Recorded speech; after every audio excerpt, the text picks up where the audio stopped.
Any exploration. Oh, my great pleasure to introduce another former chief guest there. Yeah, very short speech. I was just admiring his youth. I mean, it's actually solid and vigor in our language, the state of river, that there's no one city prosperity to the him. She actually took a class to here, to an island, and they released figures that really tell us that it's so on our end, and it'd be similar one next to the kick, street that's out that they're running, recovering. Later up here, to spinning that, many of all the stories. I say to you in our language, HUI, my CM. In the Alchemy language, that means I'm welcoming you. Our hands are always out welcoming and our hands up to you and saying to you, our friend. As soon as you're in our territory, that's how we greet each other. So now you're in Musqueam land, the unceded lands of Musqueam. I think what happened in Castle Vancouver was in the Fall Street area when it was a picture of the boats, and Musqueam and Squamish had their canoes that went off in the fish. I think they just share often some repairs on the ship and fit in the sea. But anyway, I called Musqueam, where I think we're the capital of Vancouver, and I think wrongly named the city because we've been here since time immemorial. Musqueam has a great history, a rich culture, traditional ways. And in welcoming you, you have to know the land where you are. And I was born and raised here. I come from a family of 6 girls and 4 boys. The present chief was my baby brother, Wayne Starr. I'm a former chief. There's only 2 former chiefs alive. I didn't know my sister wanted me born, John. So believe me, Wayne does it both years with both sisters in my opinion, or the chief duty is, and have proper decorum. So sometimes he takes one arm on one side and one on the other, but he does a really good job. And he brought us into this new era of our land settlements. Today, Musqueam is the richest land in Canada with land value. At one time, right here was all bogland. I lived right across by the gymnasium. Our home had no running water. We had no electricity. Can you imagine 6 girls and 4 boys in an English surfer home with 3 bedrooms? Get up in the morning and want to have to cheat your first long day at canoe here. She's Norwegian. And you have to get up in the morning and the house is sawdust and you're freezing cold, put newspaper in the soles of your shoes in the rain and going like that. The piggy jackets to the flood to walk the Southland. So wouldn't let us go to a public school because there's residential schools. But Musqueam has always been a visionary people. My father said, we can't live like this. We have land, it's a data commodity we have. So my father, with his knowledge and intelligence, he became Canada's first plan manager. He said, we can govern ourselves. So we relocated our village with all Asian farmers. None of them rent out land to the Asian people. We did, because they provided the fruits and vegetables in this area. We closed the leases and our relocated because that was like a higher ground. And we started our 90s, we built 55 grade 1 homes, first ever in Canada. The mortgage education, the prepaid leases. And we also entered into a village service agreement with the city of Vancouver. We had all roads that were asphalt and gravel. With the city edge in our band, we had no garbage and no electricity, no garbage, no fire, no protected any type. They weren't allowed down with their common. So with this village service agreement, we faced over the most beautiful roads ever in Vancouver nationwide, and underground gas lines, underground wiring. We got police protection, ambulance, and fire from that agreement. We don't pay tax, but we pay village service agreement. And resulting from that, Monju, was this.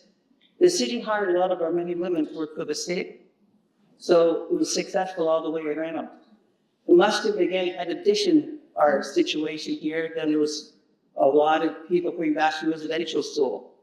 And the impact left them, they're seeing, well, we know they tried to kill the Indian and RVPs that took place, and so when they came home, their hearts, they're not into looking after their place, not looking after their home. They didn't have children, they didn't know how to raise children. So we had a slump in our community. And then we regenerated back in the 90s, in the year 2000, where we started with our land settlements. Our band is the only band in Canada where the city and the province and the federal took away our people from our property surrounding Greater Vancouver only gave us 5 acres to head. Everybody else got 10. So under the unceded law, we claimed our land back inch by inch. If you want to know your history, you were taught your history written in the earth. And if you open up the earth, you'll discover who you are. Because in the earth are the stories. So Vancouver today, we have 1,400 Muslim people. People don't know we're down here. We're kind of tucked away. We always have this saying, it's like being on the Marine Drive. Then we travel on the Marine Drive with us on the wrist. So we all know each other. We're all related to each other. And if you date anybody, you have to accept it to them, not just us. So, but I want you to know right now, we're in driving Vancouver. Here's the lands that are ours, the Swami aesthetically. Jericho property by Fort Panama, the old defense base, would go on the Channel lines. West Point Great Canyon is not under police that is soon to be angled, but must do strong aesthetically. 33rd of Heather, 40 acres, used to be an old RCMP headquarters. Because they joined into the government against the First Nations, they decided to destroy the building. It's a heritage building that we don't want it, so it's being go down. It's 48 acres being developed there now. 33rd Victoria Street get out also. I know it's like it must have gone with some scale of fleet. We just dedicated Cross and over by Belkin by BCIT on the lands that used to be Northern Jewelry. It was that place to young kids that were, broke about. The 45 acres is there. We've also bought Mills on the Arena, which is down in the region.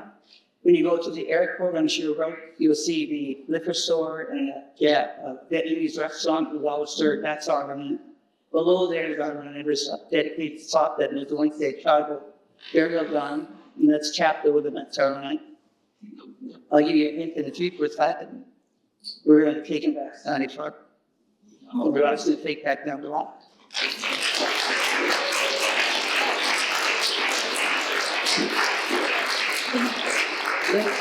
The battle is not easy, but you win the battle, you win the war, when you have proof of who you are, which you own, and that's what we're doing.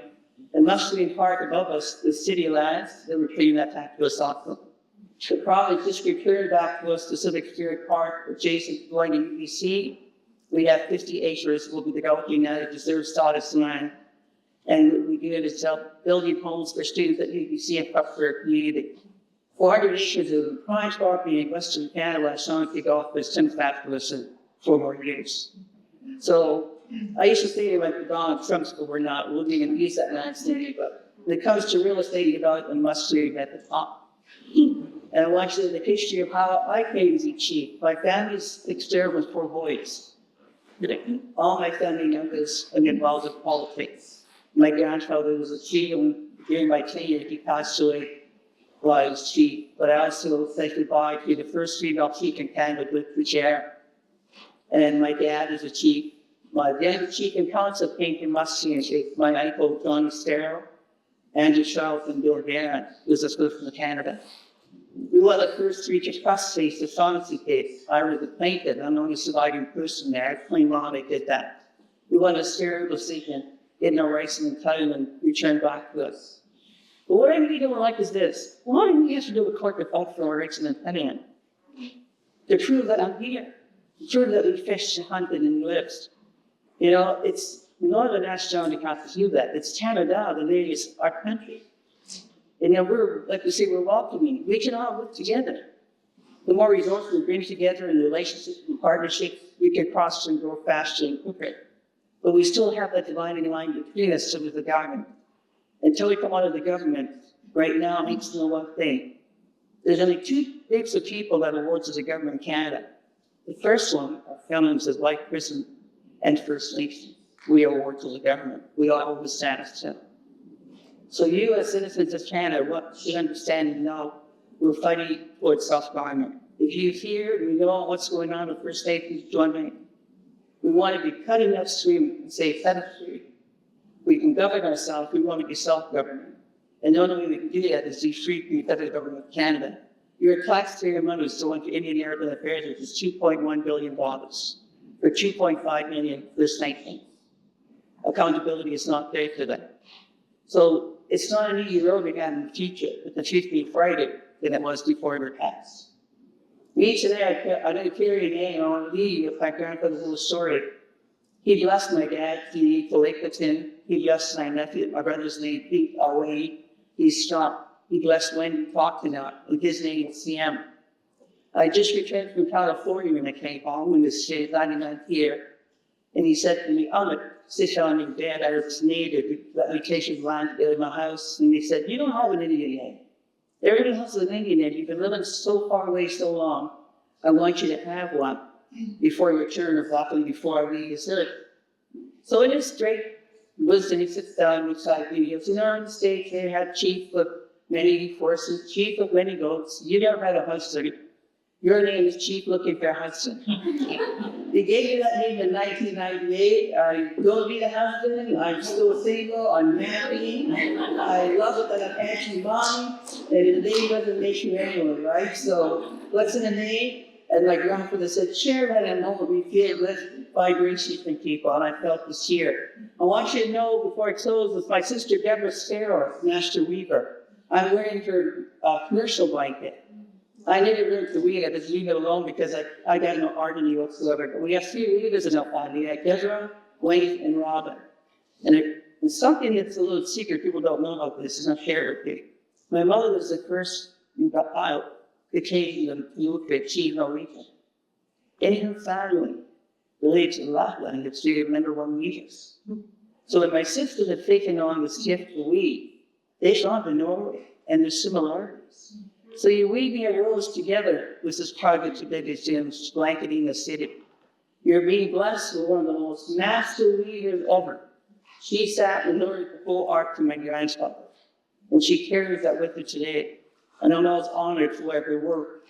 And today she is not feeling welcome. I know she is here to give over to me, but Betty is unbelievably just a master. She wants to blanket the whole city for the history of Muslim people. So I want you to know you're welcome here all the time. You don't have Muslim as your friend. You can walk around here, come on down. You're not a stranger anymore. On that note, I'll say to you, hi, so much, the Muslim First Nations. Thank you.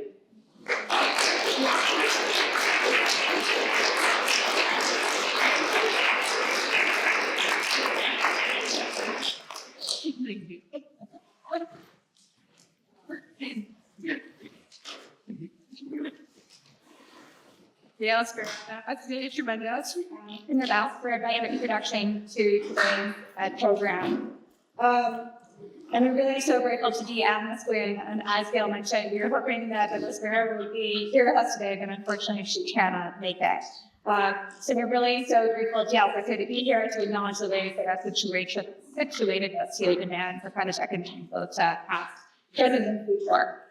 So my name is Melanie O'Brien, for those of you who don't know me, and I'm the acting director at the Belkin. And I'm just going to say a few words before I pass it over to Shelley Grace's move, career acting program to organize it, and then we'll get on with our first panel. But I just wanted to note that the exhibition Town and Country, Narratives of Property and Capital, which is up at the Belkin until the end of next weekend, was instigated in response to a perceived exodus of artists from Vancouver for economic and spiritual reasons. And so, as we know, many artists can't afford to live in Vancouver or a studio in Vancouver, and in the affordability crisis, artists are moving to other parts of BC. And in this, there is an inherent discourse about real estate and capital accumulation based on land as property. Art has long played a role in ongoing settler colonization, as well as inclusion and rural gentrification.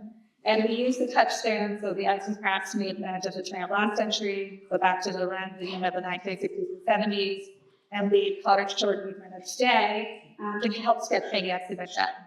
So with my co-creators, Kane Jones and Kira Neville, we hope that the exhibition challenges us to reconsider property relations and how town and country have always been indissolubly connected, and it is really important. The entanglement of town and country is in the accumulation of land, in the exploitation of it, and the people tied to it. And with this construct, Indigenous land is getting divided as a question of cost, reading over a bit and later. So looking forward to the parents today, the artists and academics, to think deeply about these contexts and these questions. So I'm really thankful to the artists that are participating in the exhibition for their work. And I'm really thankful to Deborah, Eileen, and Sparrow for their blankets, one of which is pictured here. on the ground the exhibition will have to link. That's Tony Willard's work grounded on the exhibition, one of the big panels on Vancouver. And I also am grateful to Ryan's Paul Circling for his literature campaigns, which turns to the exhibition, beginning with You Are on Indian Land and Hunting in the Sci-Fi Canada. In rethinking ideas of property, I'm also grateful to Gabriel Hill for his central work for refugees for the end of property, which materially conceptually theory following has been naturalized as property, considering mechanisms through which rabbits been turned into private property through preemption, improvement, ties of best use, and the line.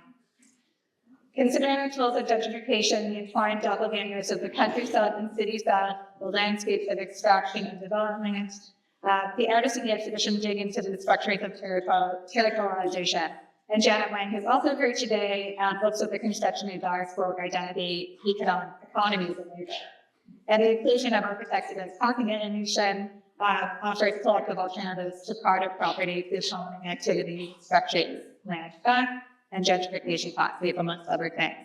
So my ultimate gratitude to the artists for their work and for staking these solutions with their hand words, and to Sarah Stevens, Janet Wang, Tanya Willard for being here today, and also to the other presenters, like my curators, and Kate and Jan from Shelley, who has some doing club organized at the state symposium. So, channel is member one active Solly. Yeah, sorry, Shelby. Comment.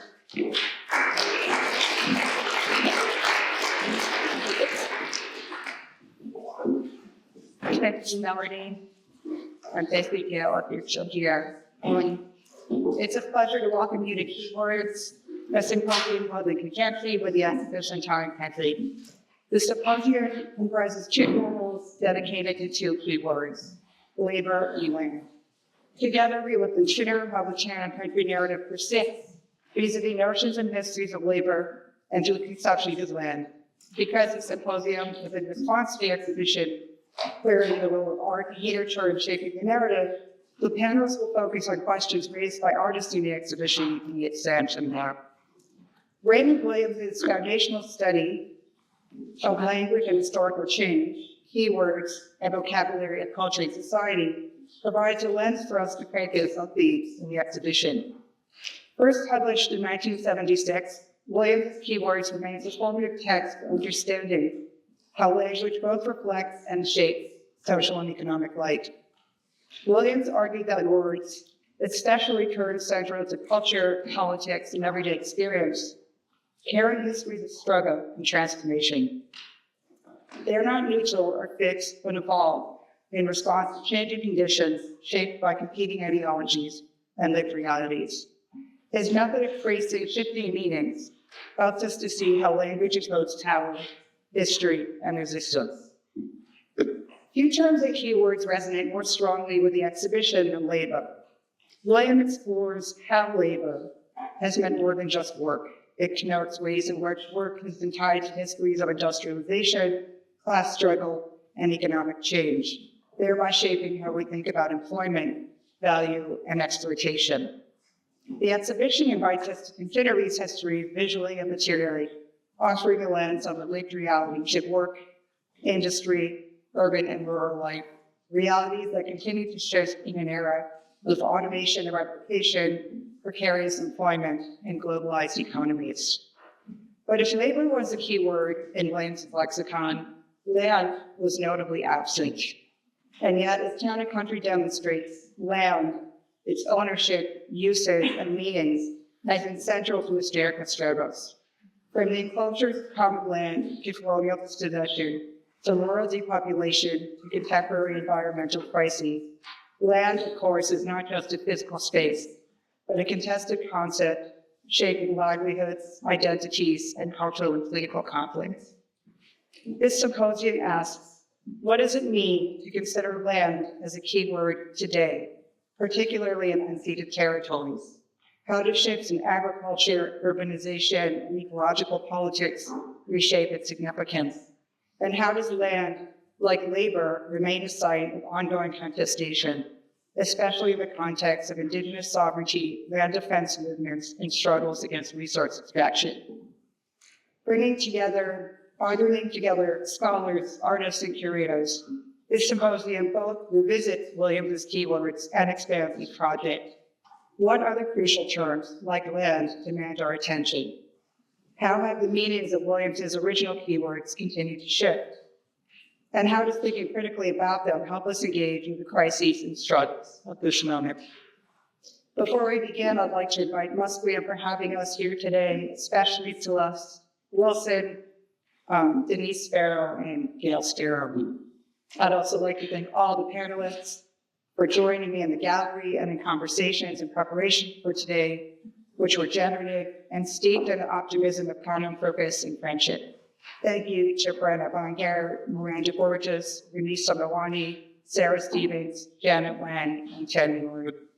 Thank you to Gail Sparrow for your beautiful words starting us off today in a good way. And to Jeff Dirksen, who will help us read threads of the conversations together today. Thank you to Chara and Caitlin for all your research and incisive questions in advance of facilitating today's panels. Before introducing Chara and Caitlin, I'd just like to remind you that we'll have a break at 3, a food and drink.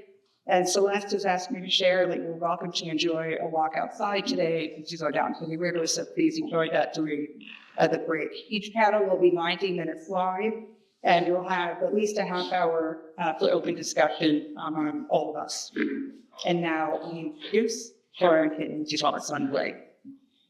Chara Neville of the Labor panel is curator at the Kamloops Art Gallery, where she has held exhibitions and publications since 2011.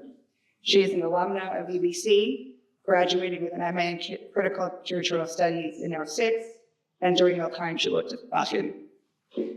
Chara has held positions as curatorial assistant at BAG, associate director at Cafe and Jeffries, and curator director at Arts. Her curatorial practice, she says, supports artists to engage with the social and political potential of art. Caitlin Jones, the Land panel, is a cultural worker and independent curator based in Vancouver. Formerly the executive director of Western Front, Caitlin has held positions at the Guggenheim and the Bryce Wolkowitz Gallery, both in New York. She was a staff writer for Rhizome, and her writing on contemporary art and new media has appeared in a wide range of publications. She has been an important voice in Vancouver conversations about the often fraught relationship between cultural production and real estate, particularly the pernicious effects of gentrification on artists and cultural institutions. We look forward to a day of rich dialogue, and I want to thank you all for joining us here at the Symposium. Welcome.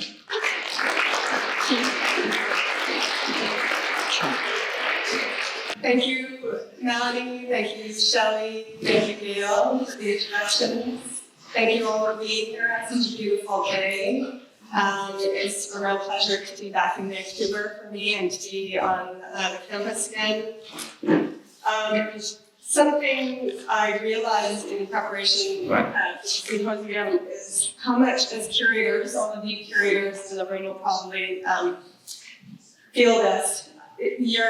How much of the work that we do is focused for a very brief time on a lot of intense research, and then we move on to the next exhibition. So it's a real treat to be able to dig into these ideas again and to be able to share a dialogue with an artist and some scholars who do this, devote their intellectual and creative lives to these topics all the time. So I'm going to give some brief introductions so you know who we are. Renisa Mawani is to my left. She is Canada Research Chair in Colonial Legal Histories and professor in the UBC Department of Sociology. Her first book, Colonial Proximities, through the University of Chicago Press in 2009, details legal encounters between Indigenous peoples, Chinese migrants, Europeans, and those enumerated as mixed race along Canada's West Coast. The book considers how state racisms are produced and mobilized through land, law, and labor in sites of colonial resettlement, and offers a critical engagement with Foucault's conceptualization of biopolitics. Her second book, Across Oceans of Law, traces the currents and countercurrents of British colonial law and Indian radicalism through the 1914 journey of the Essex Maru, British-built and Japanese-owned steamship. And it explores the entanglements between transatlantic slavery, efforts to dispossess indigenous peoples from their lands and waterways, Indian indenture, and free migration topics, which are key to what we've discussed today. And Janet, to my right, is a visual artist and educator with a pluralistic practice, integrating sculptural installation, painting, drawing, and new media. She is, of course, one of the exhibiting artists in counting country narratives of property and capital. And her work explores the construction of identity through the appropriation and destruction of social patterns. And Janet's work borrows from the canons and traditions of history, both the artistic and the quotidian, in order to use the familiar as a meeting point with the viewer. She holds a BA from the University of British Columbia and an MFA in studio practice from the University of vis-à-vis. And she has created public art projects for the City of Vancouver, public art Richmond, and the City of New Westminster, and CMH Ottawa. And she is an associate professor at the Vancouver University of Art and Design. At the end, Miranda Burgess is associate professor in the Department of English, Language and Literatures at UBC, and she specializes in British and Irish Romantic period writing and the history and theory of feeling, mobility, media, mediation, and literary form.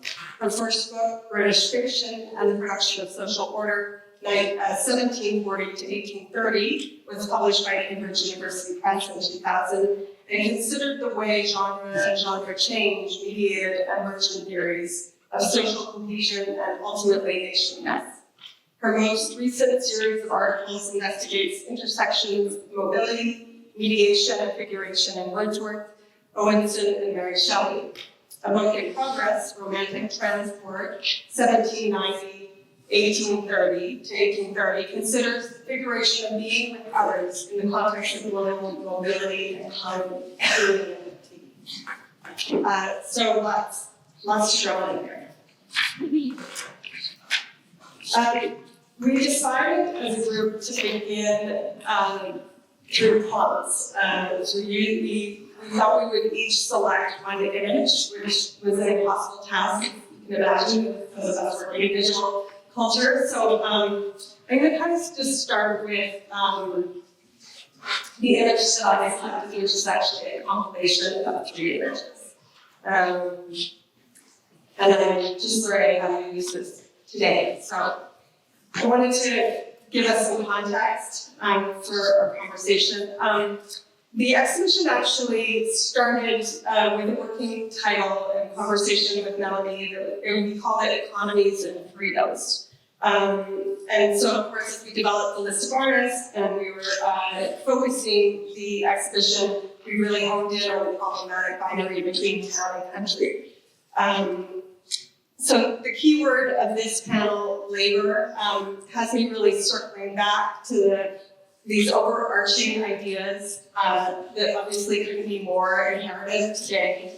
The impacts of capitalism, right, and the colonial project on the formation of the rural and urban spaces, and the impact on personal and societal freedom through the conditions of labor, and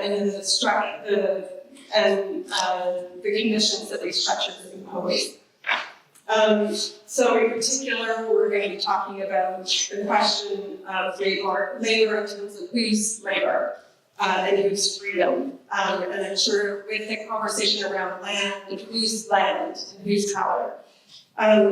So this compilation of images that I selected was in part thinking about the journey that I was taking back and forth as we were developing the exhibition from Kamloops to Vancouver along the Coquihalla Highway.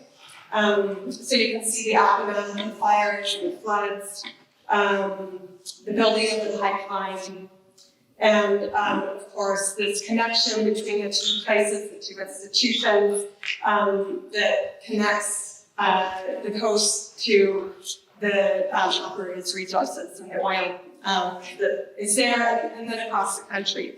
So Melanie mentioned we were curious about also the exodus of artists from Vancouver, from this region, into the interior, and many of those artists are in the exhibition. So I was thinking about these kind of lines through the landscape. And of course, the railway and the Fraser River run parallel to these cuts through the landscape. There are connections, but they're also like critical lines of access to resources, and I think generate maybe a place for us to talk about how labor factors into all of this. So I threw this kind of compilation of images to the group, and maybe I'm going to just wrap up my talking so that I can get everybody else engaged and maybe how this prompts their thinking.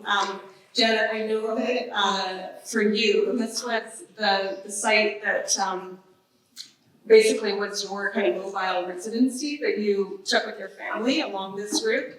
So I'm going to try passing it about maybe you want to talk about it. Thank you. I'm on the site.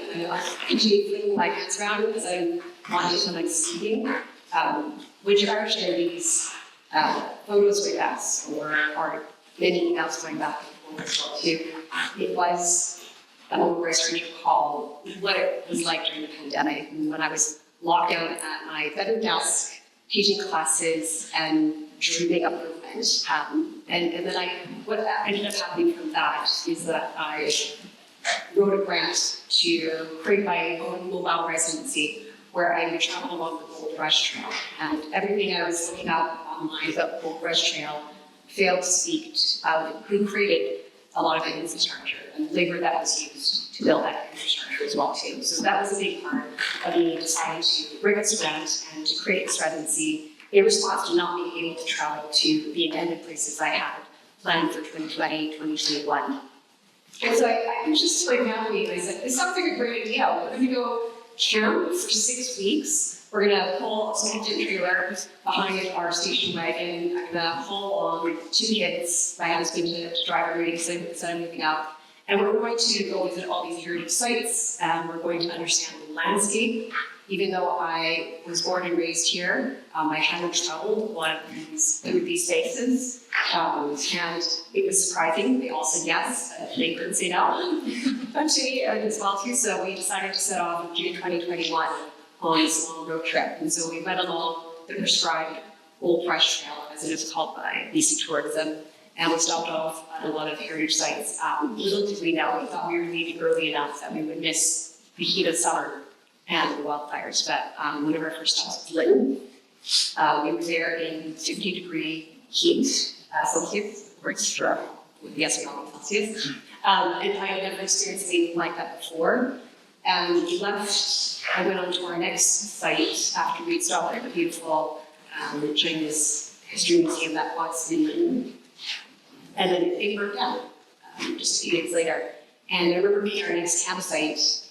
And I started to have a panic attack, and I had this small, little metal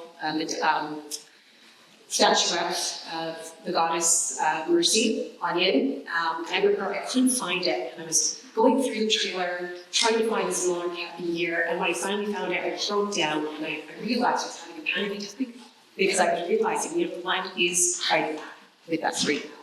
And I know maybe that's hard to work. That was one of the things that was going through my mind at that point as well too, is fighting back because we have tried to extract so much.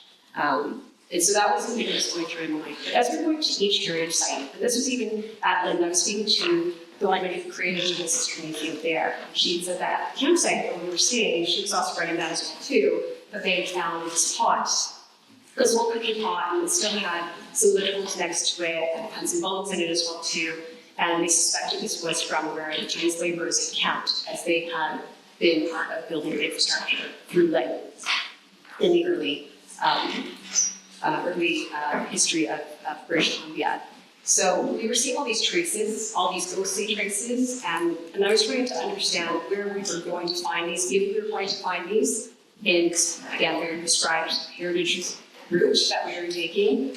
And as we were driving along, we kept seeing the landscape change. And I kept thinking back to all of these people that would have seen these landscapes and understood it so differently because it was being in a very small way transformed by their acts of labor, where they had to carry their own tools, they had to buy their own food, they had to buy their own housing.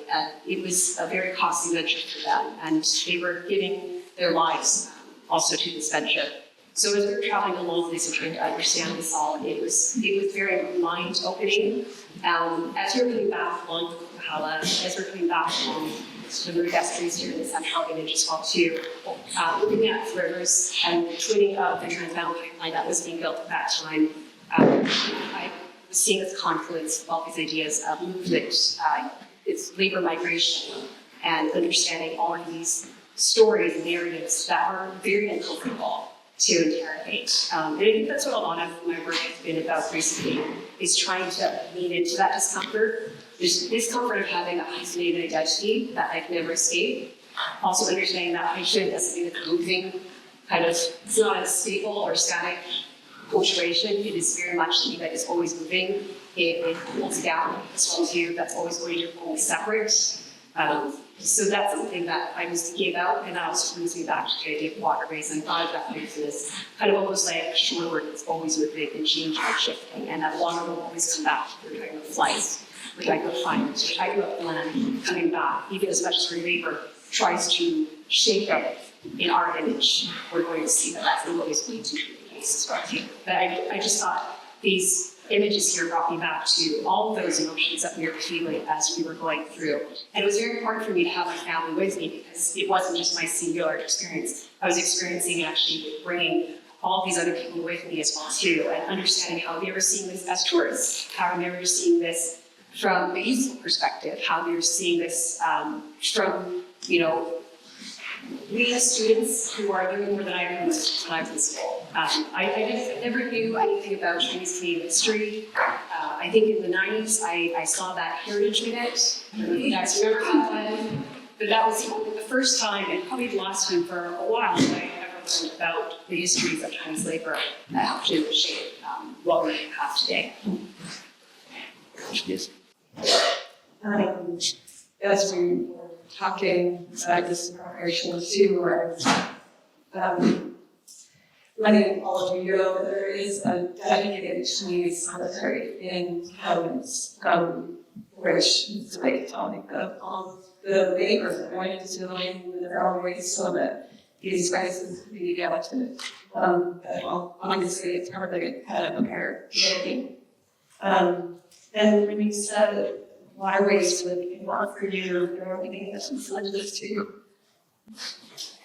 Yeah, so a lot of my recent work is focused on water, and one of the and sort of thinking about the kind of the relationship, obviously, between land and water, but also the kind of subterranean aspect of work that we see through the Trans Mountain pipeline. I guess I was really excited to be invited to be part of this conversation, partly because Janet's work on parts of entry was really sort of spoke directly to a lot of my interests, and mostly around Chinese labor. And so we'll be looking at two of the images that I contributed to the slide deck. But I grew up in BC, and like Janet, never learned about Chinese Canadians, never learned about the history of the exploitation of Chinese labor or Punjabi labor, even though I grew up, or even about Indigenous people. I grew up near the Squamish Reserve, and it was only long after I graduated that I actually realized many of the people I went to school with were members of the Squamish Nation. I grew up on the North Shore. There was a mill in North Vancouver where there was a large number of Punjabi mill workers and also Chinese mill workers And many of those people sort of settled in, the sort of, in what is now Lower Lonsdale, what we would think of as Lower Lonsdale. And these were histories that I had never heard about, and it was only after I decided to go to graduate school and I moved to Toronto and went to the University of Toronto that I started actually looking at some of these histories. And one of the things I found really striking was that many of the records around the Department of Indian Affairs, even though they were focused on questions of land and on imposing passes, for example, so that Indigenous women in particular were, tracked when they left reserves. Many of these records were actually making reference to Chinese labor. And so this was, sort of really interesting and important realization. And so my first book, this photograph was actually on the cover of my first book, Colonial Proximities, and I was really taken by it. And I wish that I had actually written something about it in the book, but I found it just as the book was in publication, and by that time I just didn't want to see or even think about this project ever again. But this is Indigenous family buying ice cream cones at Imperial Cannery in 1913 in Steveston. And you can't tell who the vendor is, but on this ice cream cart, there are Union Jacks and Chinese paper lanterns. And I knew from the work that I had done on the sound canneries, which was a really big part of this project, that Indigenous women worked with Chinese men in the canneries, that Japanese and Punjabi men worked with Indigenous men as fishers.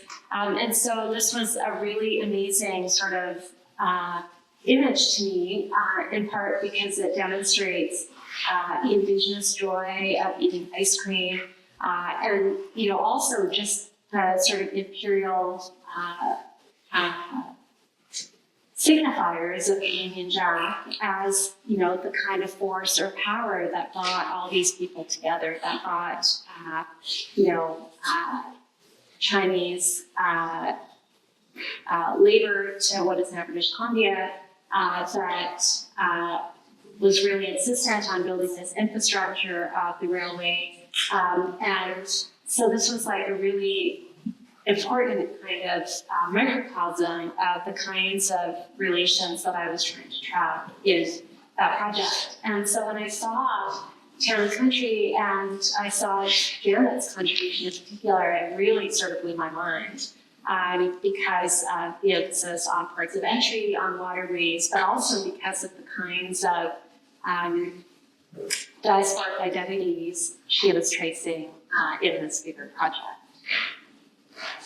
I can say, like, I'm going to try my best, but to be able to say, given this, this is very much that tonight, she wants to say words and we can pass away to where I am on the day and what images and that's that you covered. Yes, I was really struck. This came after a once a century, which is nowadays work as part of the exhibition. I was in a workshop hosted by Evo called Cross-Cultural Aesthetics. And this is one of the slides that one of the facilitators here showed us. And this is showing the Taoist history of this universe in body. But when you see the universe, of course, our human minds have to speculate and make that very much what we already know. So it's a landscape as well too. But the reason why I put this landscape body into our labor panel is that the body is the site of labor, and that they're always going to be inextricably linked as well too. But I thought what was very telling was this use of this kind of this lake, this kind of reservoir at the top through this line, and then this waterway, which is going down the spine into this reserve at the bottom. And I realized that the chinoiserie, which was done by a 17th century French textile designer and artist, was actually referencing back to this. So we was looking at all those back and forths and how things were translated and changed. And then I was just teaching chinoiserie and kind of this kind of the kind of aesthetic of array of what they deemed and the deeply in their European imagination, their Southern colonial imagination about the implied to be. So this is something that I can bring back into my work. We can talk more about that later on as well too, but that's basically one was included.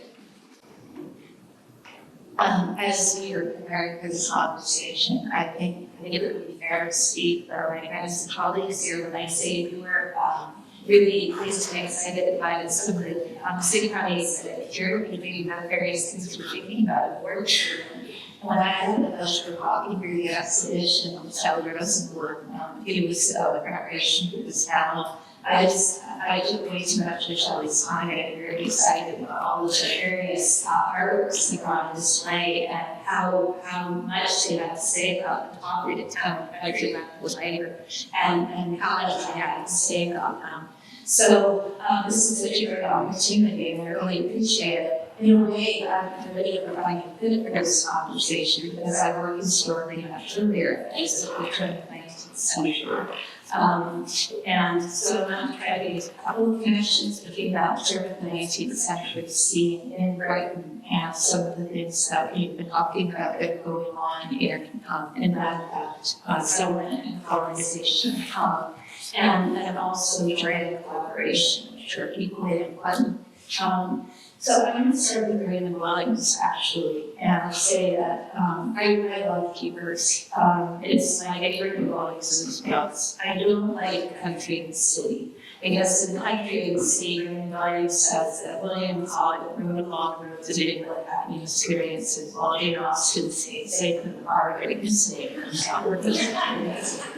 and that position is absolutely right. Of course, Jane Austen did not pick the road. Even the novel Emma, David's 1816, the character Emma has never seen the sea, which is 4 miles from her house. She has not for 5 years been to visit her brother-in-law's estate, which is a mile away off the road. This is a consequence of her valetudinarian father, who is entirely abusive. He practices coercive control. He manages various states.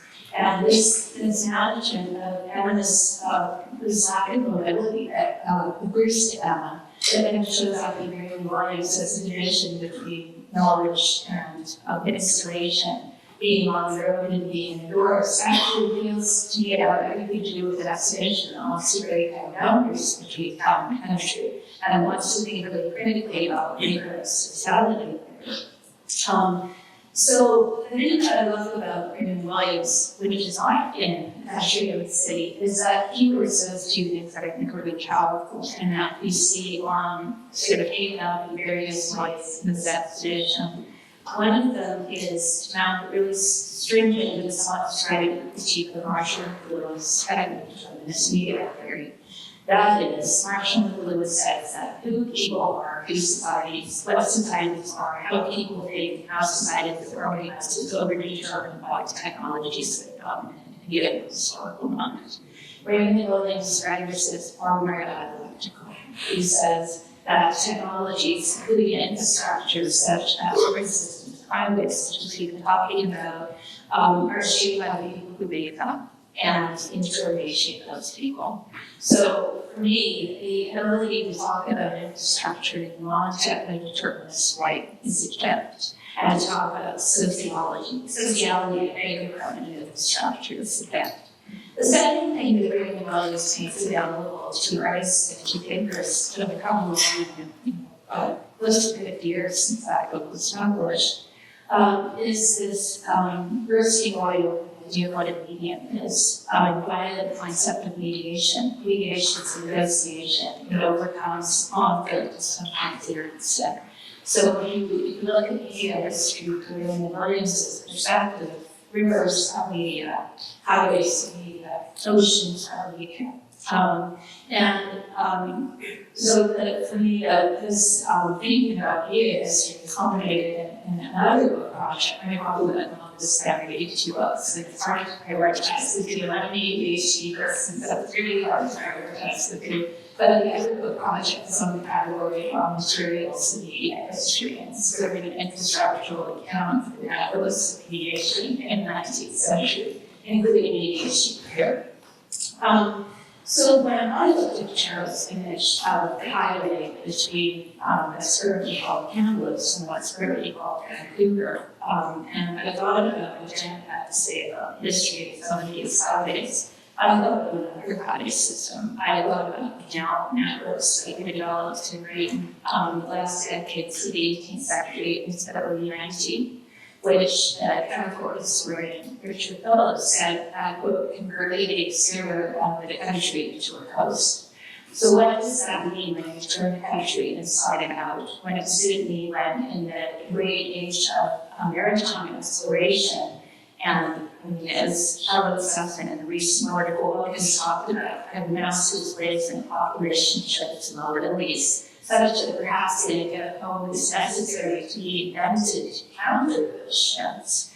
What does it mean that while all of those people are going out, England and Britain are building means of coming in, infrastructures of incoming, infrastructures of moving to the interior, that were feared by people at the turn of the 19th century, taking it possible for serious unknown individuals to transit land in the middle of the night, suddenly be in people's outdoors because the town didn't build there. And this is the time when highways is not really a thing. Highways have potholes so big that an ostrich can fall into them and have to be extricated. So water carriage becomes this incredibly powerful means to moving not just goods but also people from the coast to the interior and around.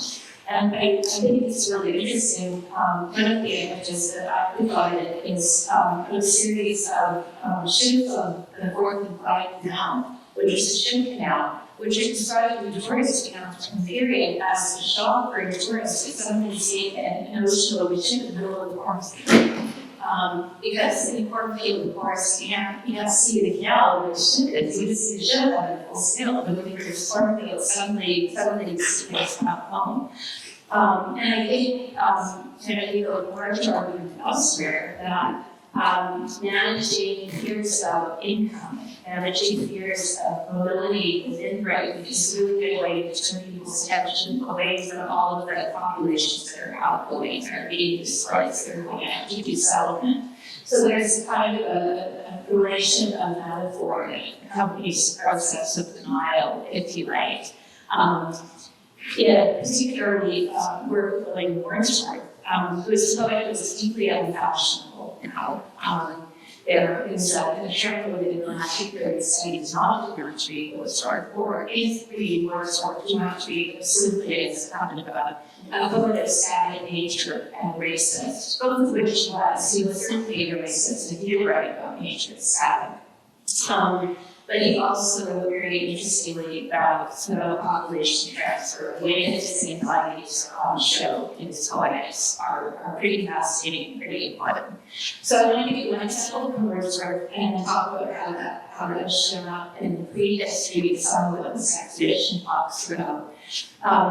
The example from Wordsworth comes from probably 1805, long autobiograph for 14 books, not published until 1850, and substantially different form.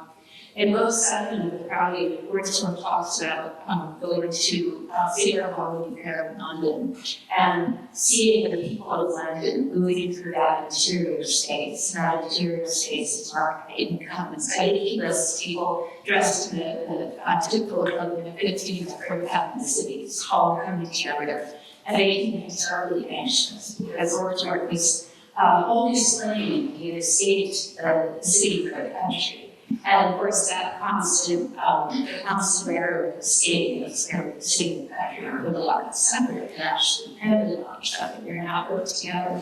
His metaphor is coming together all the ethnicities, Latinx, out of the acre wall, grinding up these various distinct identities, transforming them into a uniform raw material for whiteness. Because paper has to be white. Because whiteness actually applies to any whiteness, or just working on and paper is always very anxiety produced them. The printer period has social class worker and labor, printer cycle, whose job is to handle everything inky, so that people who are working printing presses instead of type don't get any exuberance of this vehicle. So this is Wordsworth's metaphor for the movement of population in London that happens to be war and profit. Why is this particularly relevant in this history? Well, the book says that Ohio is some digital arts rights happened in the 1950s and the 1960s, a little bit earlier than that too, and you see also celebrating in Vancouver city grant, particularly in history of the city. There's sports that I teach at UBC sometimes, which is in southern Pennsylvania, and now it's currently called Vancouver. And I was taking the students to a neighborhood called Vancouver, which is a lady that works for the social studies that I wrote about with the slide.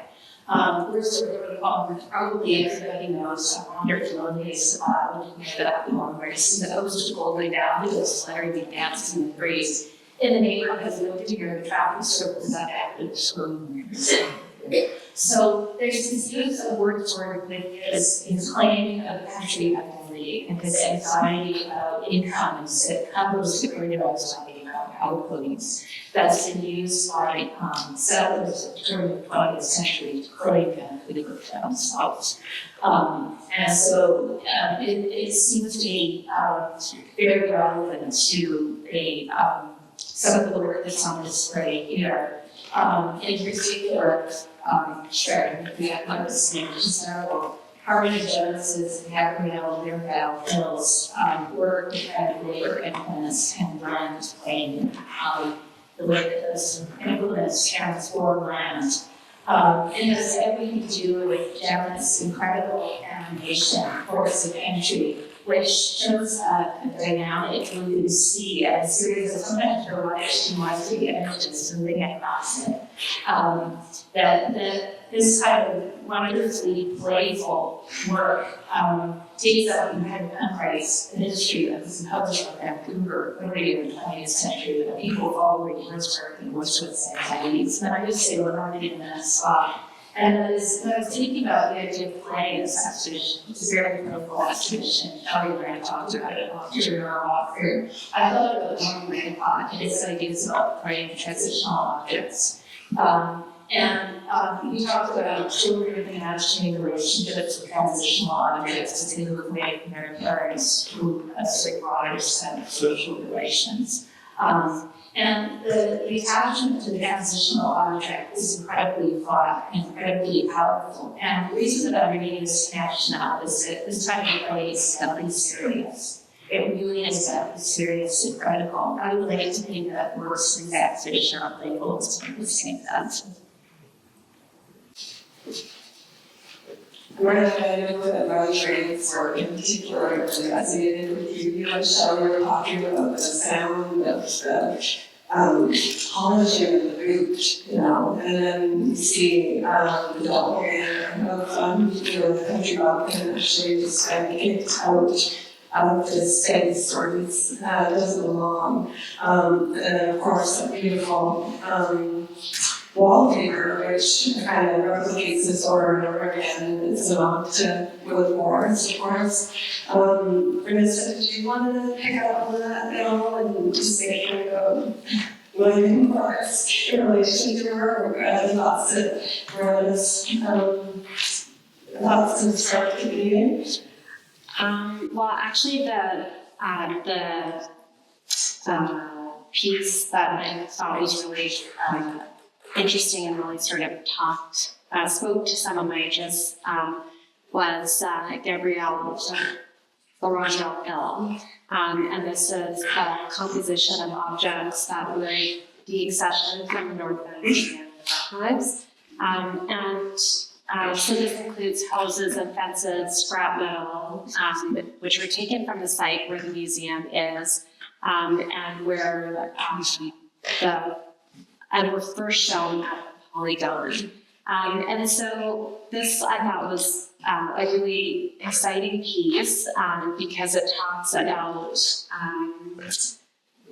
well, obviously Hill is concerned with stolen Indigenous lands, with colonial and private property through specifically legal frameworks. And I know we're talking about land later, but again, I think that, this piece really said to me in terms of the fact that she's using materials that were de-accession from the North Vancouver archives to talk about crown land, to talk about unceded territory, to talk about the highest and best use. And as Shelley and I were walking through looking at this, there's a gold hand at the bottom. I was thinking about the ways in which even the distinction between land and labor is quite slippery, and problematic. And so during the pandemic, when everything was closed, I went to the North Shore. I went to the North Vancouver, the district of North Vancouver archives, and was looking through their property rolls, and was really, really surprised to see hundreds of properties that were actually owned by South Asian residents, many of whom were laborers, and this was in the first decade of the 20th century. And, so many of these men were, had in fact come to British Columbia as laborers, right? Some of them were business owners. Many of them were on title with aldermen and other, city officials, because South Asian men weren't allowed to own property at the time.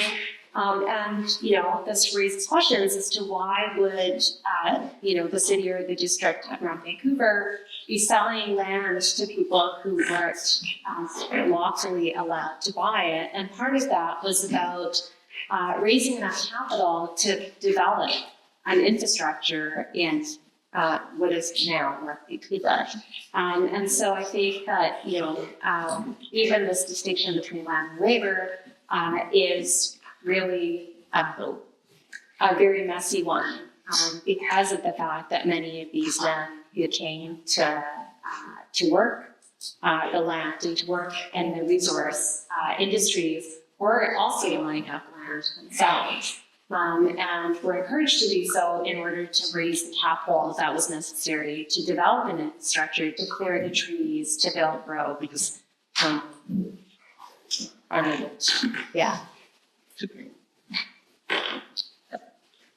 If you could provide another image to this slide to their voice on that. Yeah, so this is also 1913 Imperial Cannery, and it's a photograph of the inside of the cannery. You can see all the salmon. And what you can't see very clearly is that there are a number of Sikh men who were working in the inside of the cannery. So this isn't Steve's den, but one of the other just really interesting discoveries during my local archival research during COVID was that in 1909, Anja Singh, who was who had incorporated the Guru Nanak Mining and Trust Company, had actually applied to, had submitted a proposal to buy 450 acres of land along the West Vancouver waterfront. So that area is where, settlers, where wealthy European settlers bought land to build cottages to get away from the city, right? So we see how this sort of town and country divide gets played out in this very developed sort of, in this microcosm. And of course they, use their boats to get back and forth. Of course this proposal was denied. Just Singh's sort of proposal was to actually build or to establish a different regime of land ownership that was collective, that would build alliances between Muslims, Hindus, and Sikhs, that would, see the development of schools and all sorts of things. And so it's really interesting to think about what that waterfront area would have looked like if that proposal had been successful, and how we might actually think about land use. So this was the area around Eagle Harbor, and what kind of infrastructure would have been developed if if Vancouver had been successful in reaching their outcome. So I assume the China that has to move to other sections because I don't have it there. Bit more. Do this one. That agency. Sorry. I can. I the question of title is something that has been truly occupying me since looking at this exhibition as well. When I think about the process of our title, I think about an apparatus of paper, paper rights and into property. I just heard Kamloops say that in a wonderful talk to you. I saw her on Zoom last week. And so thinking about that as property, and the reason why property having transformed property is desirable is supposed to permit extraction of resources and extraction for the purposes of making development. And again, the history of those activities in this part of the world began recently, I think, is the very distinct one James Cook, who ran Keystone into harbor and quiet on the survey of Vancouver Island. Immediately set about making a catalog of what he took to be raw materials available in that state. So many different kinds of things, there's so many different kinds of animals, so many different kinds of birds. So the initiatives of you have to have a catalog of labor, such action, and therefore things that I tend to see already in the show. So when I think about this one, I think about coming into a place where there were interesting clinics where the Kamloops villages inside of that Yukon nearby were constructed in cedar. And they were large like poles, all kinds of sort of poles, family poles, long figures, all made from cedar, all designed to come from the earth, to be separated from the earth by labor, to either have a temporal life as wooden objects and to take out his ear to make all the wood. But in Vancouver, he fails to see that nature and culture or resources and community impacts were not separate from each other. We separated them out and made a catalog of this wood so that it could be extracted. And the bitter irony is that by the 1870s, where paper used to be made all the time for political rather than people's house of underwear, which was made from linen, that a lot of the paper that property contracts and records from Canada would have been made from Utah paper. That the amount of timber extraction with all the paper of super accurate was from Vancouver Island is massive. And I really appreciated this exhibition looking at North scholars on things here on Indian land and early Canada, both of which are paintings on canvas, they're literature paintings. So they're showing this use of page media and paper in this kind of fabric form, it's tree form, against the property claims of settler history in this part of the world. So this is a way in which, just as Cook's words speaks to media of claiming, so, Slotin's words undo that media of claiming and transform the media itself back to a means of making sociality and action in societies otherwise in a way that is really powerful. The Sharon and talking with her is impossible to talk about them along with labor, and that they're just, entwined and trenched together. I chosen in the right which I teach as.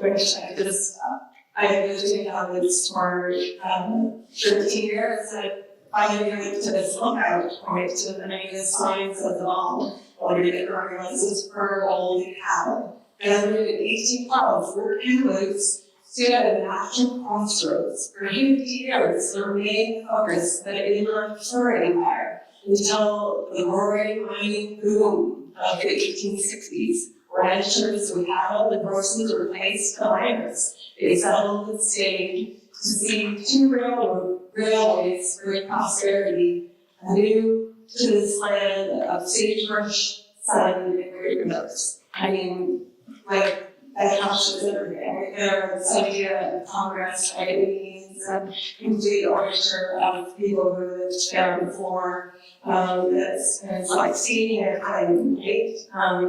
And all of those kind of forms of labor and they're really like they are outside, because they probably economies is right still. So yeah, it's alive, it's a lot of street signs, all of this kind of colonial project. It's everywhere. Do you want to add to that?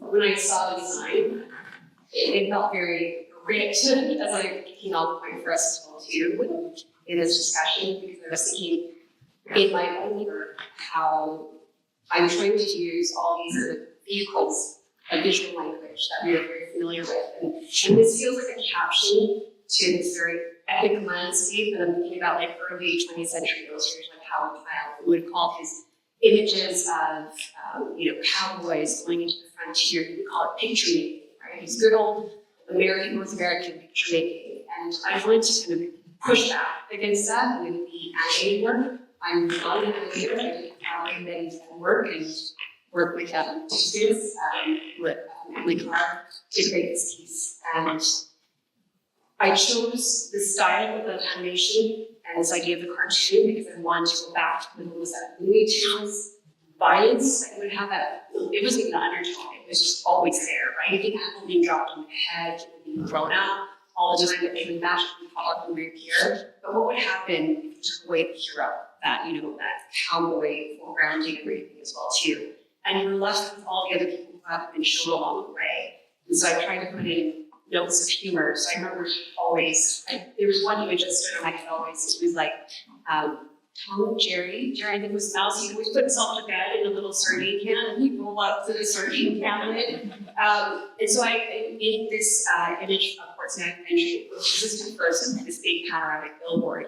I have an image of two men approached into crammed into one bulkhead, but it's actually a sardine or a fish can, because a lot of American canneries come back to this image as well too. Or there's this pipeline, and I would imagine this looks like a map, so it started off on either side, but you go through to the Rockies, and the railway is, the train goes over and on the backs of these men who are wearing the more traditional, the straw hats and so forth, and you would understand as tree sweepers. And then you get over to the prairies or to Alberta, and then we see the pipeline. And I kept saying to the animators, I want this to have this big, like, exploding moment. So they took the drawing I did of the pipeline and they oiled it, which just means they tube it, have it go back and forth. And then it has this moment where it's just boom. I said, let's make it, instead of oil, it's going to be gold. So it's a call back to the gold rush. And the first time the animators came back with it, it just did this little, and it was like happening, just a little bit of gold dust in the air. And they had to keep saying, more gold, more gold. And they were kind of going back and forth. And finally I was like, maybe this is okay. That it was just this little, like this glitter cannon. And it's actually quite an empty box, which is how I feel about a lot of these pipelines that we're being told are necessary to our existence. So I was using all these ideas of violence in our labor against land as well too, but also to, it's interesting things now to academics, and I feel like I have a poor sense of dates. So where am I within all this spectrum of dates as well too? But that I also chose to do this panorama, which became this animation, using this cartoon kind of feeling to kind of be a way to culture through all these kind of temporal periods and to see how they actually collapse on each other and how we are right now at the beginning where we've swung that and we continue in the cycle, and that we look at these histories and understand that we are still doing the same thing right now. We are still looking at labor, all the labor that we're bringing in, that is immigrant labor as well too, as expendable, as something that is unwanted when it becomes inconvenient, when it becomes uncomfortable. Think about sharing resources, sharing housing, and all these ideas keep coming back. And it keeps coming back to the way that even Chinese laborers, South Asian laborers were still have. A lot of the language was reducing them to machine-like language, right? And a quote from that I read recently that really stood out to me is that the machine swallows life and spits out convenience. And so we have to ask, what is the cost of that convenience that labor opportunities provides for us? Did you want to? I'm thinking about libraries, about collaboration of labor and the work should be useful.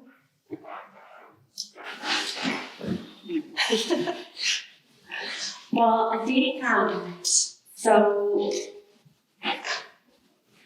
I mean, so Janet's works of entry was very, I mean, it really started resonated with me around Chinese labor, but also in terms of the Kamloops, which I've also written about. And, the men who were on, the men and the two women who were on the ship were not allowed to enter if they were considered laborers. And so it's interesting to see the ways in which they tried to reinvent themselves, not as labor, but as farmers. Many of them were farmers in general. They were appointed as farmers in terms of on the various manifests. And of course, farming is a kind of labor, right? But they were insisting, I'm hard labor, but they were insisting that they weren't Asiatic laborers and they were 1,000 people that they would use the language industry. So, and I think that many people, I don't do this in the book, I talk about a contemporary moment in terms of the deaths of migrants in the Mediterranean. But many people have written very productively about the contemporary labor regimes and the ways in which they are very resonant to what we witnessed in the early 20th century. And I think Janet, you're absolutely right. We are living in. It is interesting to see how these histories keep emerging and reemerging. I tell people that I feel like I'm living in the 19th century at the moment, the height of the British Empire, although we're witnessing another empire at play. And I guess, I think I really appreciate, one of the things that I really appreciated that Janet mentioned earlier was about the way in which land is speaking back to us, right? And I think that that's also very evident in terms, like we're thinking of ports and entry, I think that that's also very evident in terms of oceans and rivers, in terms of flooding, in terms of storms, in terms of unprecedented weather events, and of course, the ways in which the land-sea divide that has been so central to international law is itself being eroded through climate change as warming waters and rising sea levels. So I think that these are really important points to make, is that this is not just a human history, right? This is a history of the ways in which the elements themselves are shaping history and existing and refusing the ones that we reshaped.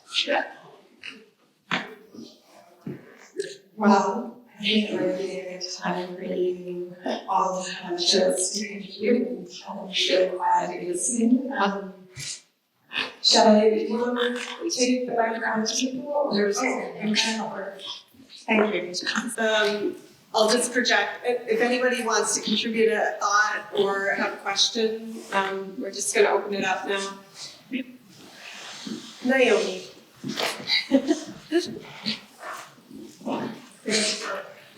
Thank you for all the presentations. Yes.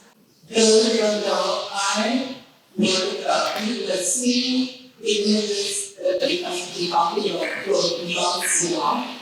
I really appreciate until seeing the restaurants not hidden that John's original work was horizontal, and then at some point we shifted it to animation. Was it always your intention to move it into animation? And the reason why I say this is because you each have to write a different perspective, different points of entry, and there's also the cynical ring that's very happening and what you're talking about us to integrate information and ideas from different positionalities as well as centuries. The nice thing that I've talked about when people were coming in, we recognize that with the animation, that the perspective is narrow, that you're going to go flat. And at some point moves vertically, diagonally, it will zoom in, it will zoom out, so that your frame of reference is never just you sit aware to look at something and allowing it you're just shooting out the useful. Can you talk a little bit about that? Yes. Is this working? Okay. Could be a lot of back. I can try to project. My kids tell me I'm too loud sometimes, so can you hear me if okay. I'm talking from the diaphragm right now. The piece, this one actually has kind of a funny story. I first of all proposed this in Hamilton, and Hamilton is a port city, so I was thinking about the connections between Vancouver and Hamilton. In Hamilton, like the work that said we're going to place this instead in Saskatoon as part of a national billboard exchange, and then I had to think, why am I still including ports when it's being landlocked? But I still thought it was an interesting work for me to delve into, and they did say to me, it will be over the one Chinese Canadian restaurant on the street, so that's kind of perfect. I thought, okay, great, so I'll put in some other things about the journeys of Chinese labor across based on labor needs and so forth. So this was actually part of a large billboard. It was 50 feet wide. It was a lot of labor to create this. I don't tend to work that large. I actually can work in lots of small vignettes and drawings, and that's why I tend to use things like a wallpaper or chinoiserie patterns to build something larger. It all gets built brick by brick, piece by piece, to get a different larger work. And then it came to this question, I thought, this needs another life, because I never got to see this. It was displayed in 2020, so we were able to travel anywhere. I wasn't sure who would have seen it in Saskatoon, so I wanted to have a continuous conversation, and I thought it still had legs as well. And I was in a conversation with another artist friend, and I said, if I paid myself, for my hourly labor to make this piece, I would probably be in the negative at this point, because it was so much work to make it. And she gave me the mind-blowing advice that you have to keep showing it, make these. And she did say you need to make it another way, but I thought no one else is going to be able to get a 50-foot billboard. But if I actually conceive this the way actually I was speaking about it as I was making it, these are bodies that need to move. These are things that need to kind of come alive to be able to really speak to people. And I used to think about my kids, like what's going to capture their attention. Well, at this point they were having a very steady diet of, all the cartoons and so forth they were watching, right? So I started to also think about that. How do I actually speak to people in a way that is going to engage them? And so that's why that became animated. I cannot animate on my own. I did some animation. So what I kind of think of as the bridges, so the water moving and the clouds moving, the animation.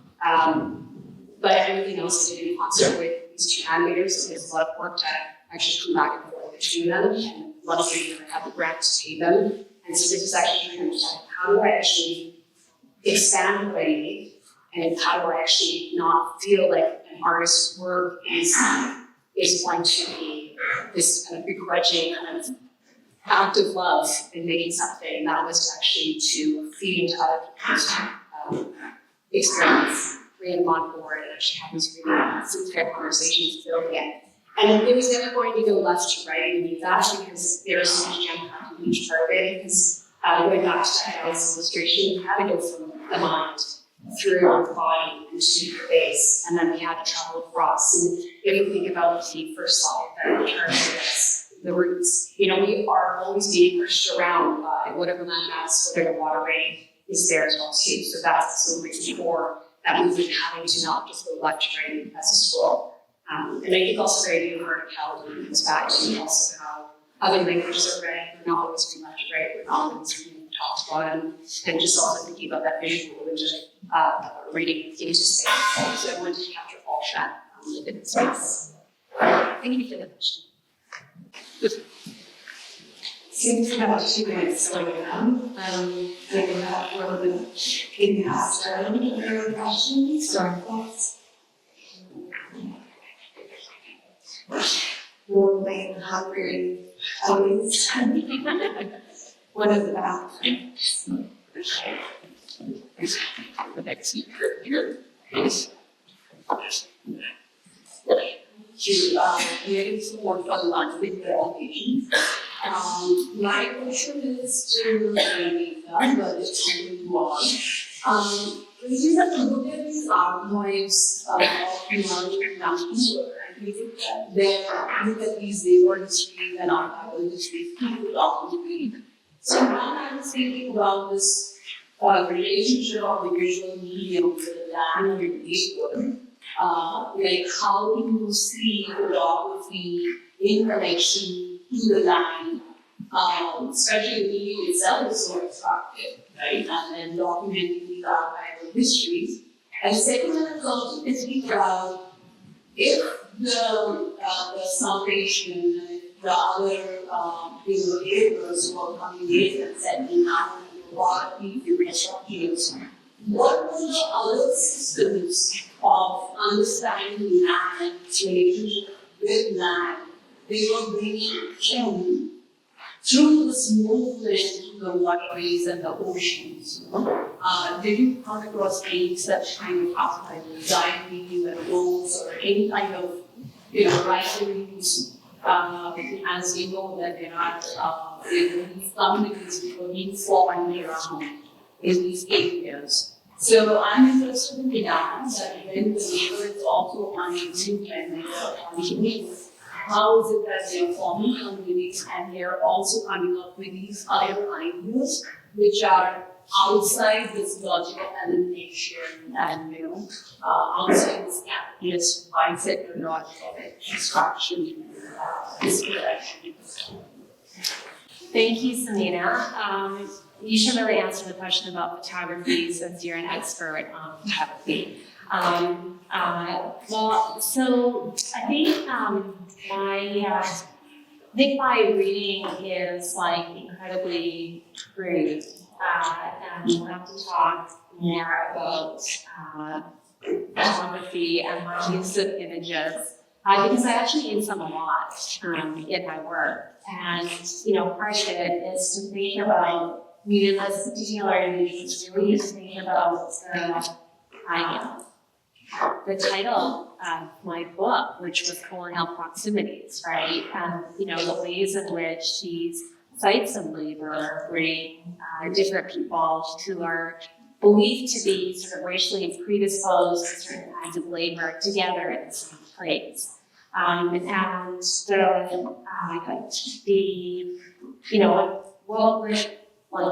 this particular photographer have, who took many photos inside and outside of the canneries? What was it that he was trying to capture in this moment? And, for me, it was really about a certain kind of sociality that gets abstracted and erased from these labor sites, right? And I don't have the skills to talk more about photography, but we can talk about it and you can help me. And then the second question was around land and sort of understandings of land that migrants were bringing to the West Coast. I think that this is probably most explicit in the context of the passengers aboard the Kamloops. Many of them were, being forced out of the job because of changing tax regimes, for example. And of course, the job was one of the last places to be, taken under British control. Many people have said that Vancouver or the sort of greater Vancouver area looks very similar to Punjab, and I actually have to say I was struck by the similarities myself. But I think there is a lot of work that still needs to be done to think about how these conceptions of land from Punjab were actually brought to what is now Vancouver. I think it would be a mistake to suggest that, many of these Punjabis were sort of operating outside of settler colonialism or outside of capitalism. There are, some letters that were written about passengers aboard the Kamloops, sort of on the eve of their deportation. And many of them were in these letters, passengers were making the argument that they were farmers, that they can help with the colonial project, tilling the land. And so I think it's really complicated the way in which Indigenous people feature in these narratives. And then there were also many Indians who were writing in India who were making the argument that passengers aboard the Kamloops or that Punjabi migrants should never be turned back because the land belongs to Indigenous people. So there are, I think, very entangled and really interesting ways in which Punjabis were thinking about land as a site of opportunity, as a site of community, but also as a site of Indigenous possession and not dispossession. And I think that many of the letters that do exist, I think there were very strategic arguments being made by these passengers about, why they should stay in Canada and how they might help the colonial project as they did as soldiers, for example. Any more comments there? Question?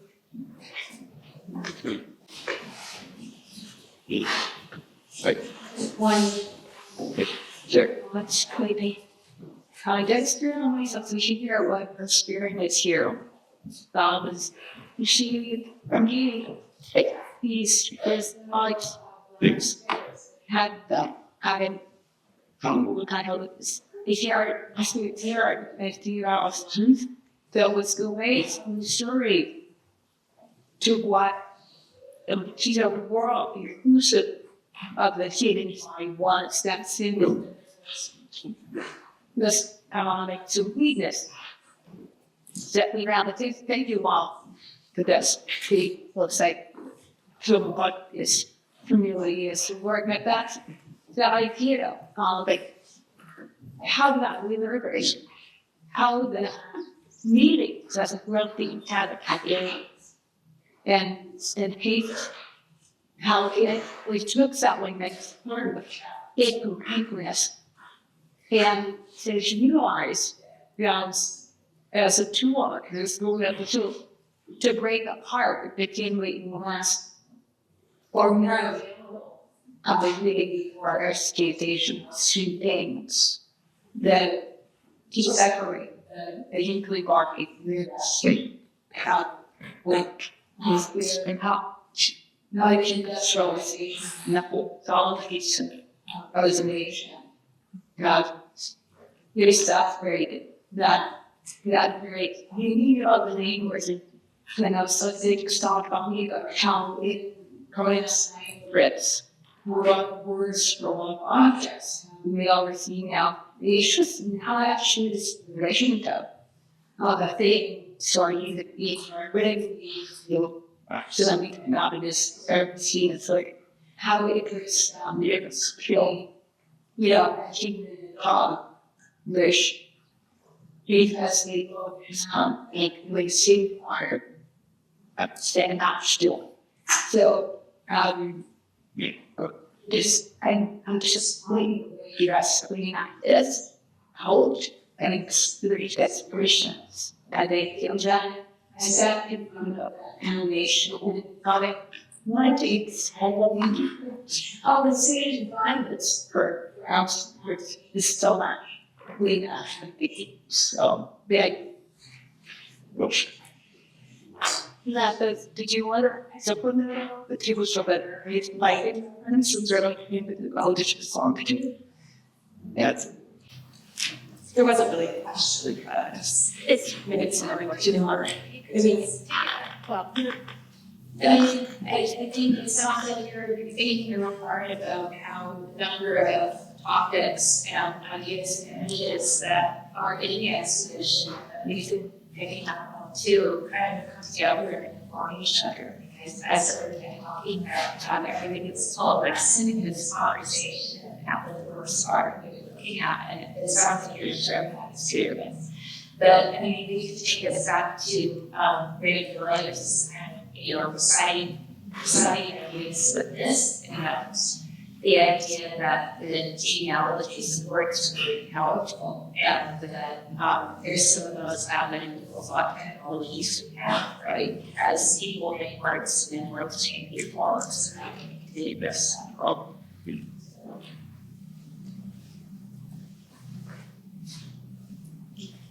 okay. Maybe last thoughts. Ready? So we're getting last minutes so far. Thank you. Thanks for listening. We'll dig into this conversation later on. That was great. Yes. When we turn to Caitlin for us to know the word. Thank you. Welcome back, everyone, to the land panel. The labor panel definitely poached some of our material, but that was inevitable. So I'll just start with some introductions. To my left here is Brent Bendar, Associate Professor of Law at the Peter A. Howard School of Law at UBC.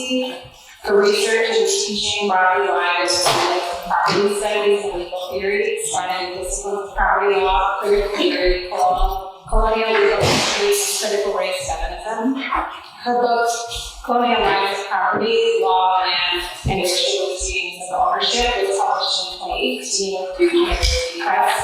And was very influential to our curatorial thinking throughout this process. So thank you for being here. Down here is Sarah Stevens, an associate professor and chair of urban design at the School of Architecture and Landscape Architecture at UBC. She's an architectural and urban historian whose research focuses on the link between architecture and capital. She writes about the relationship between real estate developers and architects in the 20th century, and covering how money has changed cities. In addition to writing about the complicated set of relations between real estate and architecture, Sarah was one of the key members of Architects Against Housing Alienation, who presented the project Not for Sale at Advanced Architecture Week in May 2023, a version of which is in the exhibition. And beside me here is Ken Willard, an artist and curator whose research and creative processes are informed by land-based community-based practices, connections to culture and family, and intersections between Aboriginal and other cultures. Often focusing on aesthetics, language, and land, Willard's personal curatorial projects include Bush Gallery, a conceptual space for land-based art and actual indigenous artists. And she also is she had 3 published pieces in the version of Country that was in Kamloops, and another book was included in this exhibition. Willard is an assistant professor in faculty of creative and critical studies in gallery and art at UBC in Belkin, and is soon to be director and curator of the Morris and Howard.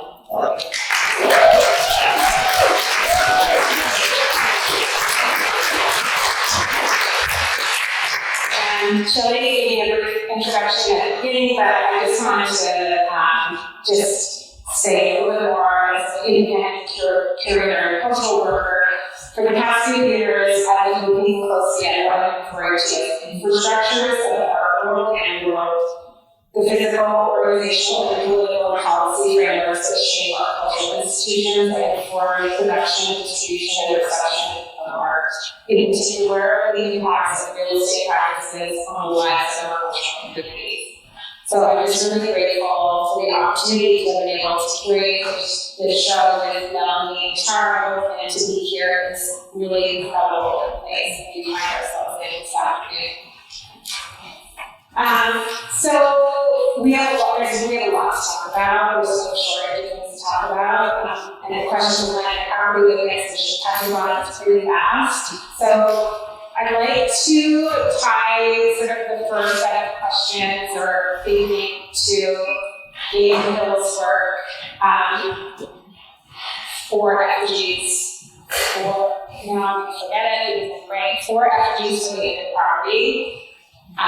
She has had some use using this tall sculpture, preamps, this like hilarious kind of circular logic sculpture with funnels and a hose that just keeps going back into itself.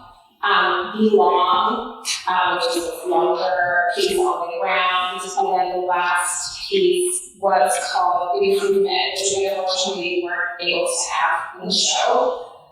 All four of these sculptures reference particular and pernicious land policies. Gabe, who's here, she can talk if she wants to, just has described this process as object making in order to influence material reality.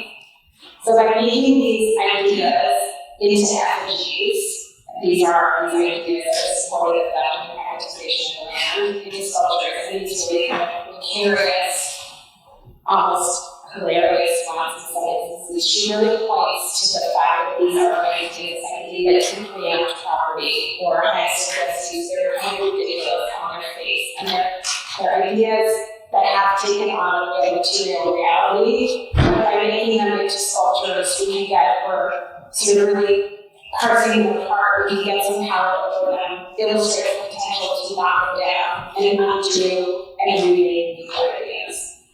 So I'm hoping to use this effigies as a jumping off point, and to my left here we have Brenna, who is, as I said, a legal scholar who has done a ton of work, especially in the ideas around preemption and how that has really formed the basis of extractive real estate policy in colonialism. So can I hand it off to you for a little Sure. I think background? Thank you, Caitlin, and thanks for the invitation to be here. It's been a really generative few discussions that we've had on Zoom, and then walking around this really fantastic exhibition. So it's nice to be here. I think I was tasked perhaps with speaking about preemption, so speaking to this specific piece of work called Preempt. And I have to say it's quite daunting actually speaking about this with the artist in the audience, which is an unusual experience. But, and so I do feel I'm going to stick to the legal doctrine. So preemption is one of the primary legal techniques that have been used throughout the province of British Columbia to appropriate, steal, seize Indigenous lands. And preemption is, I think, just to get to the relevant before I move to a longer explanation, is the way that preemption is operated in British Columbia and other settler colonies is very much a colonial invention. It's very much a colonial innovation. So preemption as a legal doctrine doesn't really have a common law precedent. You know, this is not a property doctrine that the English brought over from England. So preemption has a long history in different legal systems. There's a concept of preemption in Sharia, There's a concept of preemption in Roman law. In the common law, preemption operates as essentially a form of first refusal. That's what preemption is. So, and we can start to see the racial logics of preemption and how it operates in settler colonies when we think about how preemption has operated in these other legal systems. So what does it mean to have a right of first refusal? It means that if I own some property and I want, let's say we're in a little community together, and when I want this property to remain in our community, right? So I'm going to give Caitlin the right of first refusal, so that when I sell the property, Caitlin can decide if she wants to buy it or not. And so preemption has been used historically to keep property within a particular, usually endogamous community. Okay, so preemption then in the era of colonialism takes on a very different meaning. It has a life in international law, where European colonial powers would go out to colonies, plant a flag, or with the Portuguese, plant a huge pillar of stone off the shore to say, this is ours. We have in effect preempted this territory, and no other European power can assert a claim to it. And so preemption operated between European nation states, never with any reference to indigenous peoples wherever we're thinking of. And the link, this is a longer, more complicated story, which I won't go into, but the international law conception of preemption becomes metabolized into domestic colonial law, first in the United States and then in Canada. And its life in the United States is different, of course, because of the vastly different history of the United States from Canada. But it eventually lands up in British Columbia. And what we see here with preemption is, and this is where I will refer to this fantastic work, and I also like that you said there's humor in it, because, there's nothing actually funny about preemption, but there's something. But this work, which I think is quite, masterfully pointing to the tautology that underlies the system of private property in British Columbia and Canada and other settler colonies, which is this tautology of colonial sovereignty, right? So the settlers come and they assert sovereignty over Indigenous land, and what is it based on, right? It's built on sand, and they say, well, our property rights are sacrosanct because they're rooted in this assertion of sovereignty.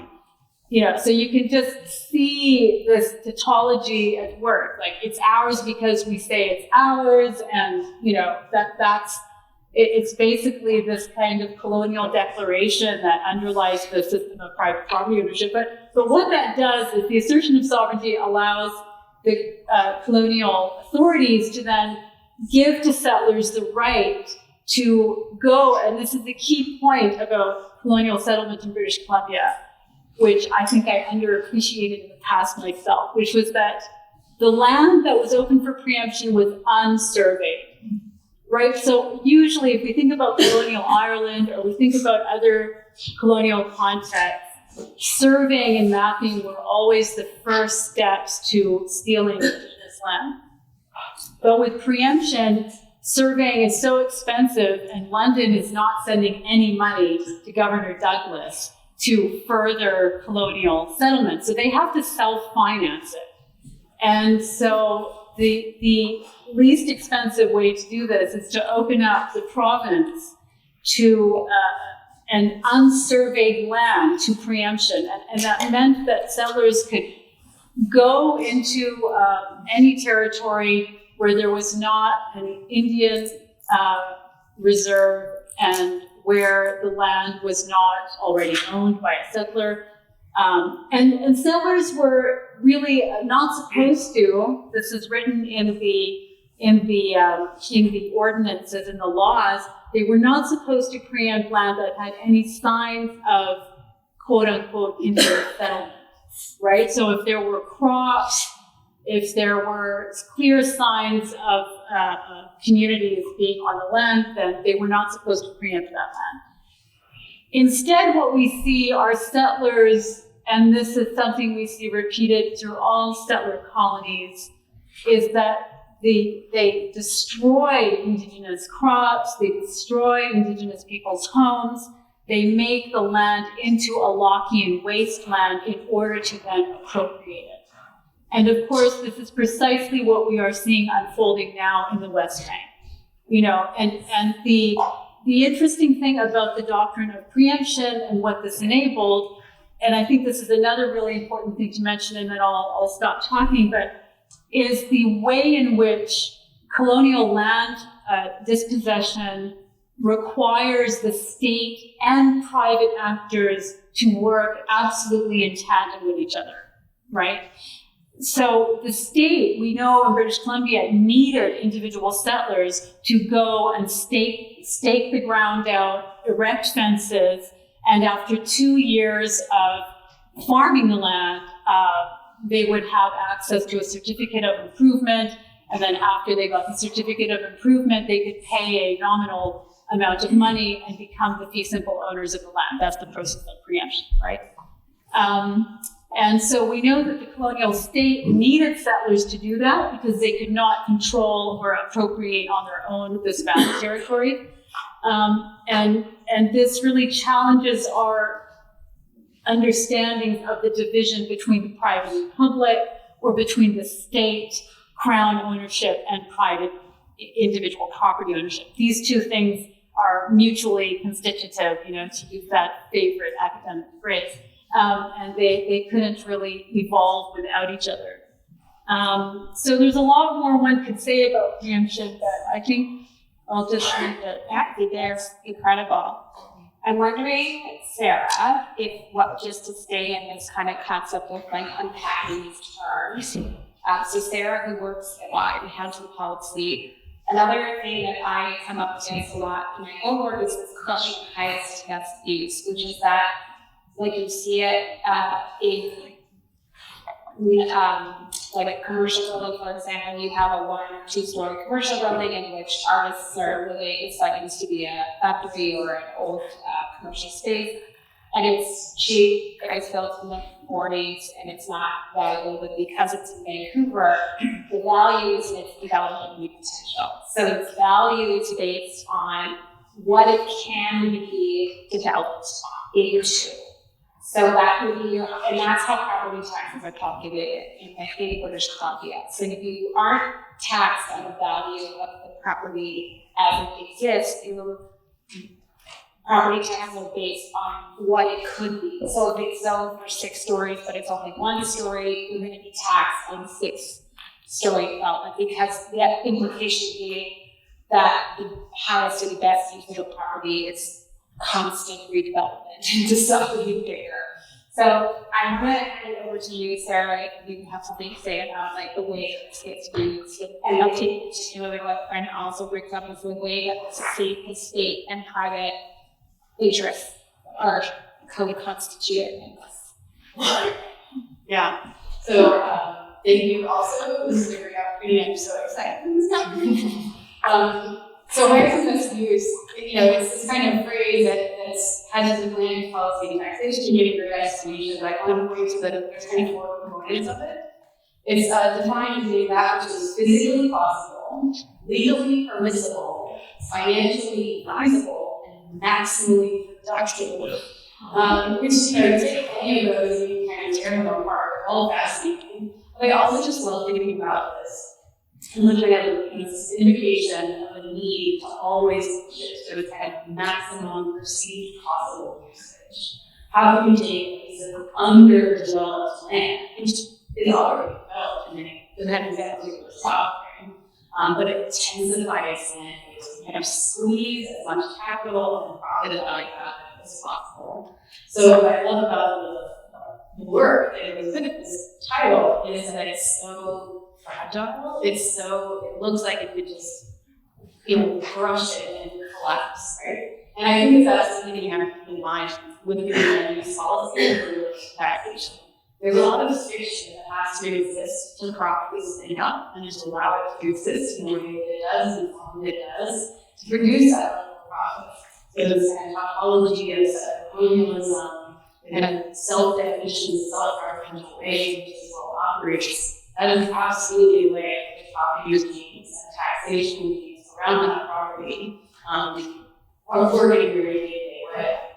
And the other piece on the work of surveying, the work of architects making these drawings is also participating in the same set of fictions that surveyors were participating in to establish this land as something other than just land, but as something that was property, that was alienable, that was exchangeable, that could be traded for money, that profit leads out of it. So I think that's something I try to think about a lot when I'm wrestling in these database terms is how much of a fiction and how much it is, and what does it mean then as in doing the work of writing about these stories to reveal that. So I think the pieces in this that do such a fantastic job of maybe kind of laying out there for us to address it. So, I want to hand over to you as you deliberately choose to work outside of these. So the work that you do provides an example of different ways to create stuff. So maybe else hand it over to you. I'm not sure if you want to post slide and make it out. I'm sure you tell me if okay. Well, that was just a fascinating background. Same earlier as well, and it's so fantastic to be here with the name of new territories and visiting across territories, which is my home, and it's Kamloops. And has my work in exhibition, but also this is, well, I'll say also such a raw topic because though we're talking about legal implications land that article serves, so of course has like many realities here on sitting being served. And so there are markedly different systems and bureaucracies of the federal government, and then also overarching title in these kinds of spaces. And so I was really glad that we were able to be here today, and I was able to visit from my territory into this territory, and I think a lot of ways of deciphering the colonial capital frameworks in my work. And part of that has meant moving back home. But I'm also specific about my territory, not to my Indian Reserve. Because of course the Indian Reserve is a very small section of what is our traditional territory. And so I think Lawrence Collier loved it, and I created an exhibition with Karen Dufour at Museum of Anthropology in 2016. And he has such an important perspective that was for me very foundational in thinking about those kinds of situations and thinking about the colonial space of the Indian Reserve, space of control of the survey. And of course, much of the land where I'm from, the city's territory, it's Kamloops, so we saw that Kamloops, that plaque drives me crazy.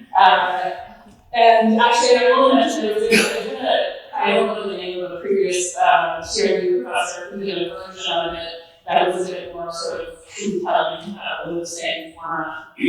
But it's very much a language of resource extraction, and it's very much a place of preemption. And so back a number of years ago, we did an exhibition in Tarot. We showed this work of preemption map. From some researchers when we worked with the Symposium Museum and another researcher who was working with the nation.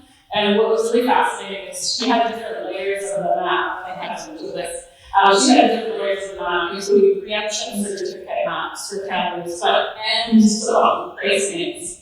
And they were two separate maps. And what we did in the exhibition is we showed those two maps together to create that contrast. The place names for Kamloops dialect and the preemption map. And that was, for me, a really important contrast to draw, that the place names exist simultaneously to the history of the preemption. And for me, I'm always trying to understand the place in terms of Squatma, ideology, Squatma, place making, Squatma, senses of governance and community, and highest and best use. For highest and best use, I would say from the speak for also other people, but I think our ideas of highest and best use as Indigenous peoples and different cosmologies is different, can be different than strictly development.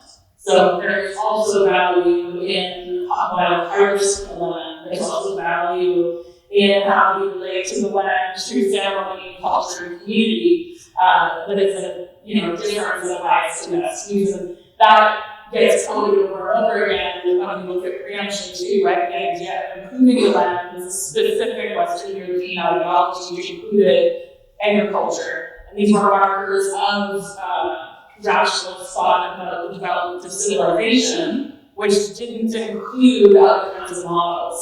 So there's an area that I live by where we have a lot of wildflowers, and people come and go for a hike and look at the wildflowers.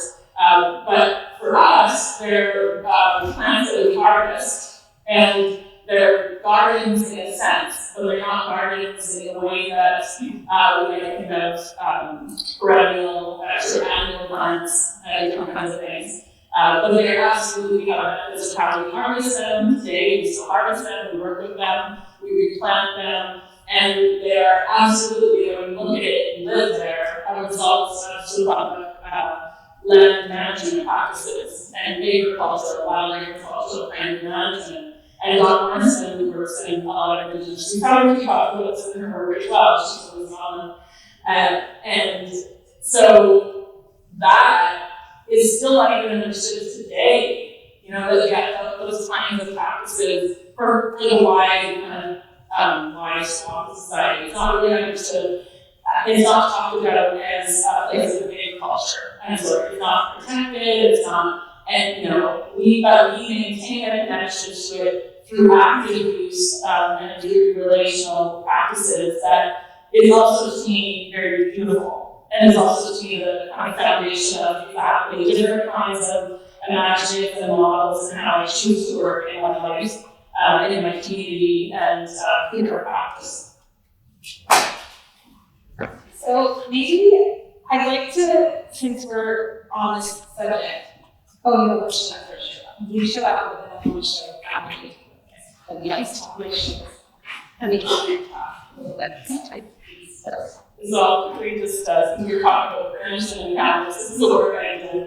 Oh gosh. Okay. I think it was 2009. Yes. I was selected to the giant Kamloops Art Gallery on these days.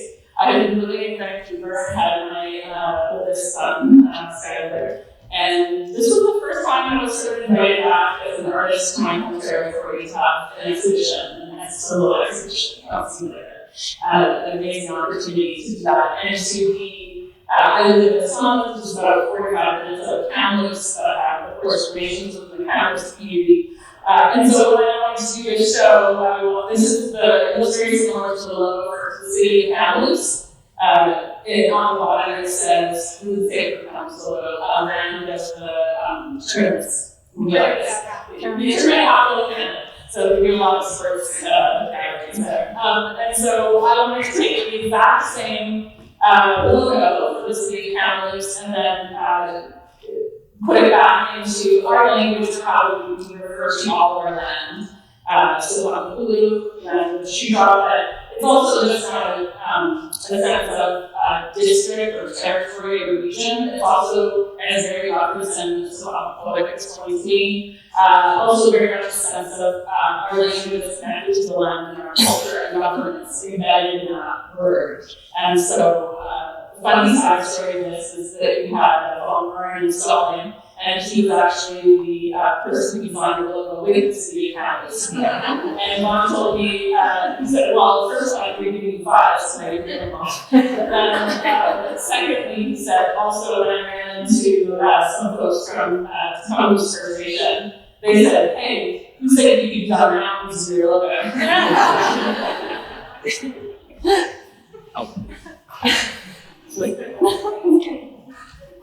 So yeah, to go back to this idea of like improvement and use, maybe I want to maybe practice. It feels so urgent to really practice the kind of ecological catastrophe that this question of use and there's this maximalist value, extracting the most that we can out of land, and how the ending of this sort of insatiable appetite to acquire property and assets, the ending is fire and speaks. At least we have everyone gets anxious around this time. Is it gonna rain? Is there gonna be enough water? Like it starts now that we're really in fire season, it starts to like amp up. So I'd like to talk about just your careful too, but I can just give us a little bit of carrying the piece that's on. Yeah, I'll give a little background, because this work didn't start as a consideration or reflection on the impact of fire in landscape, but it ended up that way. And so really it was a reflection on a lot of the things that living back home affords me, which are for myself, the highest domestics.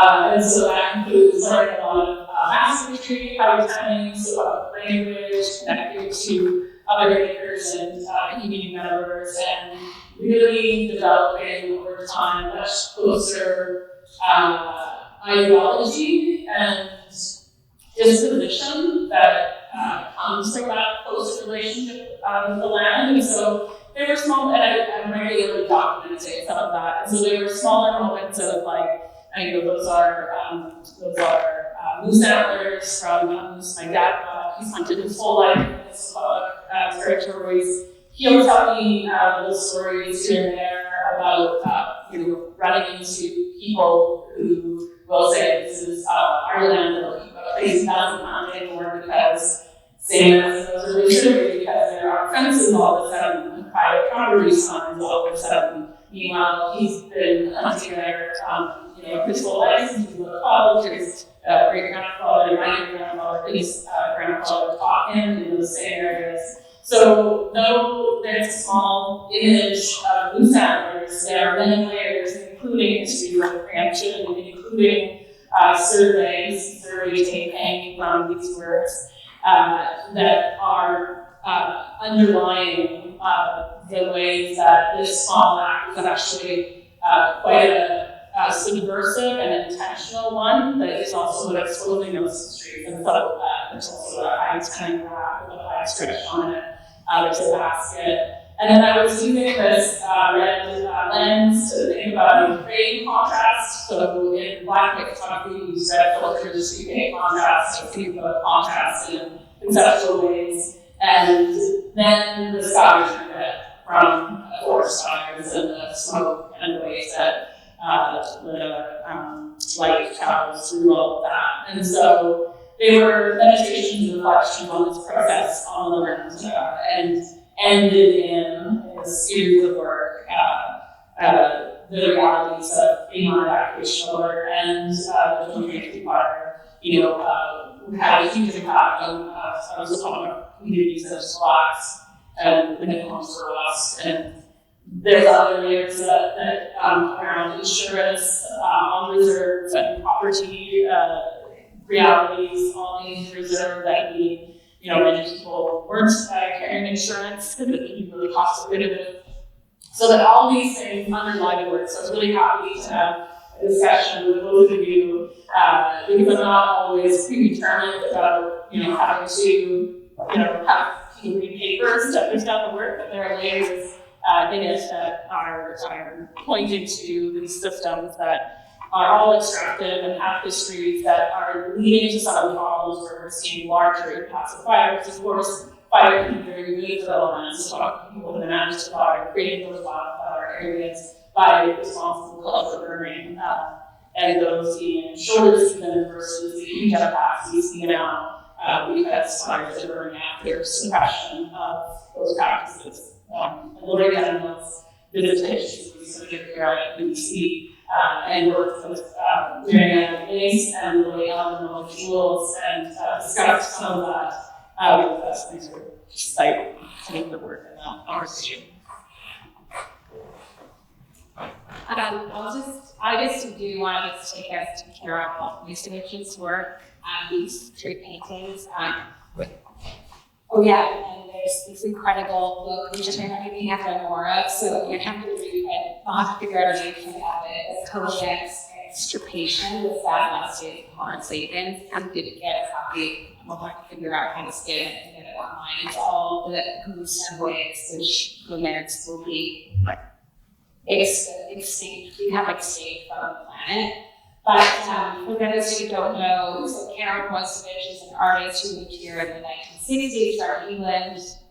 He just kind of a little punk who was making graphic novels and doing like a lot of editorial cartoons in the street and the stranger and the voice and such. She was a teacher at Emily Park for many years. She and her partner moved to Belkin, a sort of big escape and retreat from the city of Vancouver in the early 2000s. And then in 2022, one of the fires, 2021, yeah. One of those 20s, the whole town lit, they moved to live and the whole town was burned to ground. And of course, the whole city was lost, they lost her home and her life were in that fire. So she came back to the city as a sort of climate evacuee to the city, and as I was told people who looked at this, she told us that I was too hot to paint landscapes before, but now it's all they want to paint is landscapes now that they're on fire. So there are some also really interesting things. I wish she was here to talk about the way that living is trying to rebuild, but not rebuilding because of legal implications and municipal policy, and that, according to her, I believe that the reserve is now become the center of town. It's where the post office is, it's where the store is. It's been like a kind of the centering of the community that's left on reservation, because that's where the service is, and that's what the community has stayed in return. But the rest of it, not so much, because of many other interjurisdictional issues. So that's what we packed a lot into that one. Thanks, Gabe, for letting us tackle all that. And I'm wondering if there's any follow-up things you want to follow up on there, or anybody. Second wants to move on. Yeah. I mean, I think a little thought, because, you know, on the discussion of fire and insurance big ups too. Fire is also an African real estate industry, finance and insurance real estate that treats fire, and that sector of the economy is something that a lot of people theorize. One of the big things that I'm sure about in the essay called Vertical, this kind of connection between, you know, buildings, the kind of hardscape and more abstract, the abstraction, the foundation really, the way, you know, insurance also props up all of these things and these systems and kind of emergency risk, but really protection of capital and protection of the right to extract, to, you know, create more profit, etc. I think that's another interesting way to think about where we think about these fictions. Like, I also think it's about Wolverine. As I'm writing about them, I'm thinking about like how this stuff in the ground. You know, when these abstract ideas create kind of legal theories, become like practices and become that context and material culture or city. There's a lot going on there that is Yeah, one thing I just wanted to mention is that I read an article in the newspaper just this morning where the head of one of the largest insurance companies globally has basically just said, the climate crisis is going to destroy capitalism. Did you see that? It was phenomenal. It's like, oh, they're just saying it really explicitly now, as a warning, of course, right? You know, buy but more insurance, that's a lot. Sorry, you should buy more insurance, right? no, it's just that and now in parts of California and Florida, they're just not offering home insurance anymore, right? So it's the idea that as more and more property becomes uninsurable, then the bottom of the financial system is going to fall out because of what you just mentioned with fire, with the financialization of property having become such a massive component of contemporary capitalism, right? So I thought it was interesting to think about financialization because we've been kind of going back and forth between sort of preemption as it operated historically and then the implications of preemption now, which Tanya, in your work is still so present. But thinking about how property in the form of real estate now has become the most, well, think about what words to use. I mean, the most maybe extractivist site of ownership, or one of the most extractivist sites of ownership is in the financialization of property as real estate. So when it comes to thinking about the question of value and decommoditizing property back into something else, like land, or what does that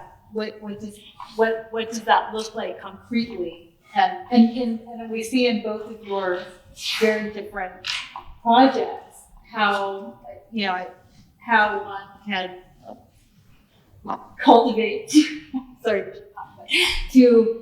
cultivate a very different conception of value, right? And it then has these really promising effects in terms of the social relations that are attached to different ideas and concepts of value making. Well, thank you, because this leads really great into something that we were sort of talking about on the Zoom online way that we met, which is like, Shelley gave us this title of keywords referencing the Reagan Williams, Raymond Williams spoke, but I think there's another keyword, so many of them, like real estate versus property versus land, and like what underlies all these, but something that I think we talk about comes up without a ton of thought is this idea of commons. So Holly Orr, this is a work that's in the show, and this was a work that Holly made for a project that I did at Collection Grant in 2016. And this piece is called Monument to the Vanquished Peasants. And on this sort of banner flag, she had hand-painted a copy of Albert Durer's 16th century reading with its title of Monument to the Vanquished Peasants that memorializes sort of peasant uprisings across Europe in response to the enclosures period. So when the commons was being privatized in a different set of relationships than what we've been talking about here in British Columbia. But this word gets romanticized a lot, I think. I think people are just kind of digging into why. Again, I think Gabe actually is the one who pointed me to this work, but we recently reread Sylvia Federici's Feminism and the Politics of the Commons, where she sort of celebrates the potential for expanding what we mean by the commons through like digital spaces, for example, but then it's also like a cyclical, always ongoing closures period that continues to happen within that. And then she also problematizes it in relation to feminism and women's labor, and also, of course, the very real distinctions of like, what does a commons mean on unceded territory, and that there's these two varies. So this is not a term that is interchangeable from Europe to North America. So, I guess I only printed out 2 of the 4 pages to write things, so I'm not texting people, I'm looking at my notes on my phone. So like ideas around public land, or another thing that Federation refers to that Brenda also had an idea, thought was this idea of like preserved land or national parks, this idea of like taking over and essentially privatizing land, but doesn't need to, it's the state privatizing land for a good purpose, but in the concept it gets all overlapping. So I'll leave it there, and maybe if someone wants to take that to start. Obviously, this is definitely not correct to that on it. Maybe that for me, I'm thinking about our vertical instead of exchange view. And Janet Armstrong's work, which Janet Armstrong is a Zealand scholar, elder knowledge keeper, and professor at UCLA. And she has done work around indigenous language analysis. And there are some keywords, we have keywords, in indigenous languages that, despite there being very distinct languages, some of these elder or ancestor words are very similar. So if anyone is colloquium here, Australian language, is very related, right? It's how. And so, despite the 4-hour drive up in kilometers an hour, which is definitely more of a camping set keeping around the course,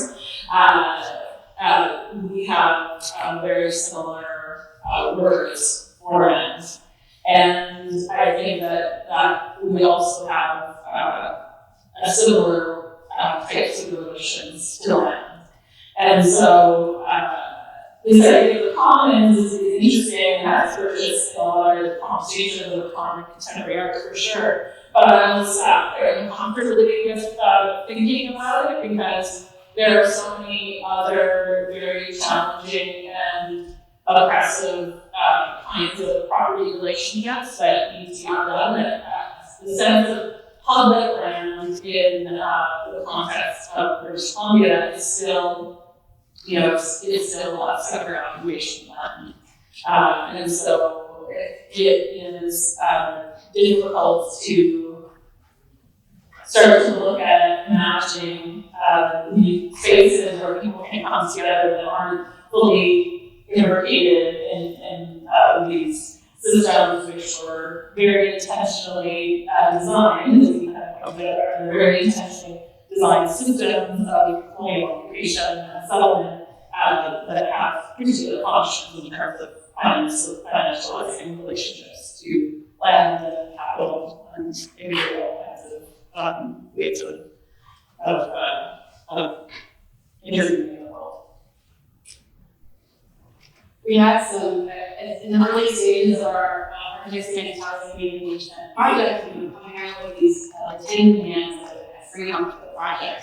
One of the teams was based in Halifax, and they were wanting to address factors on publicly owned buildings that the community development buildings that we usually want to see upgraded to housing. And as they were coming up with a short fitting title for their event, they really wanted to use the word public in the title about public land and public property. And our indigenous collaborators were like, no, that's not the right, that doesn't make sense to us, we're not included in that. We're not that public. And so this is a program. Before we get it through, we had a team of surplus property, because that logic of property is still very much operates. The fact that that's a municipality, we can consolidate it all. So I think this is, really a critical understanding of what is this term commons mean here, how can we appropriate or use it, but also recognize that it has to address such a totally different context. And I think the commons, as Federici points out in that article, is also an idea that's very much been captured, right? So the commons is often referred to in quite corporatized spaces as a space of, like where you can buy the commodities. It's not really public. right? As we would as we might understand it. And she, in that article, Federici talks about how the idea of the commons has been captured even by institutions like the IMF. You know, so that notion of commoning or making public is something that is,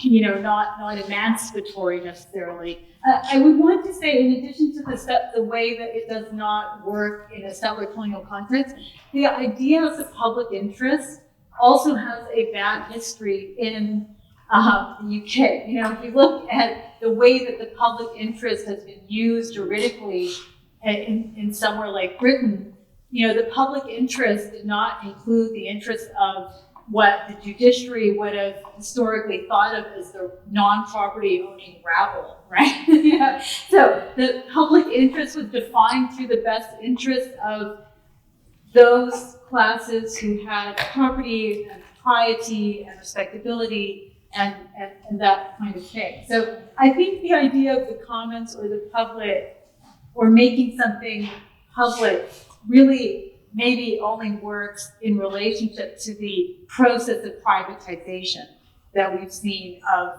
different services, like in the healthcare sector or in education, right? I think in those very limited ways, the idea of making a part of the social welfare state private versus keeping it public is maybe a very narrow way in which that discourse still has some value. But I guess, okay, so I would ask, like, is there, because I do think that, you know, some kind of, that word is still holds potential for me. Like, there's, and I, even recognizing the ongoing colonial context of just the word public space or national parks or whatever, is there not a potential to kind of deprivatize, to take things out of, is there a potential for that in a colonial context at all? Like, it's to make something public. Like, I think about during COVID, and there was a huge tent encampment in Strathcona Park, and this province of British Columbia unlocked a lot of money, and they bought a bunch of hotels. So there was like a financial crisis because hotels were not being used, and there was a housing crisis because we have housing crisis now. And so we took public money, government money, to buy private assets and turn them into social housing, which is essentially, I guess what you say, in the public interest. So I'm just curious, like, it's easy to just like pull it apart and criticize it, but I'm curious if we do see, if we can see potentials in this idea still, maybe. Brenna's like, no. No, I mean, I think when I listen to you, I think, well, that is the state stepping in and doing its job to protect the most marginalized people in society. You know, and we saw that states can do that because they did that a lot in the first part of the pandemic, right? But I think, you know, I mean, we also nationalized the Trans Mountain Pipeline, right? So I think making something public isn't always, it really depends. Maybe it's about taking it back to the question of the state and thinking about, you know, what is the state now and what do we want the state to be if the state is made up of all of us, you know, in some way. I mean, that again gets us back to the fact that it's a separate colonial state here. You know, but when we look at, we go back to the Planck crisis, and we think about big oil, you know, the largest oil corporations are state enterprises, like, I don't know, I mean, you know, outside of America, or outside of the US. I don't know.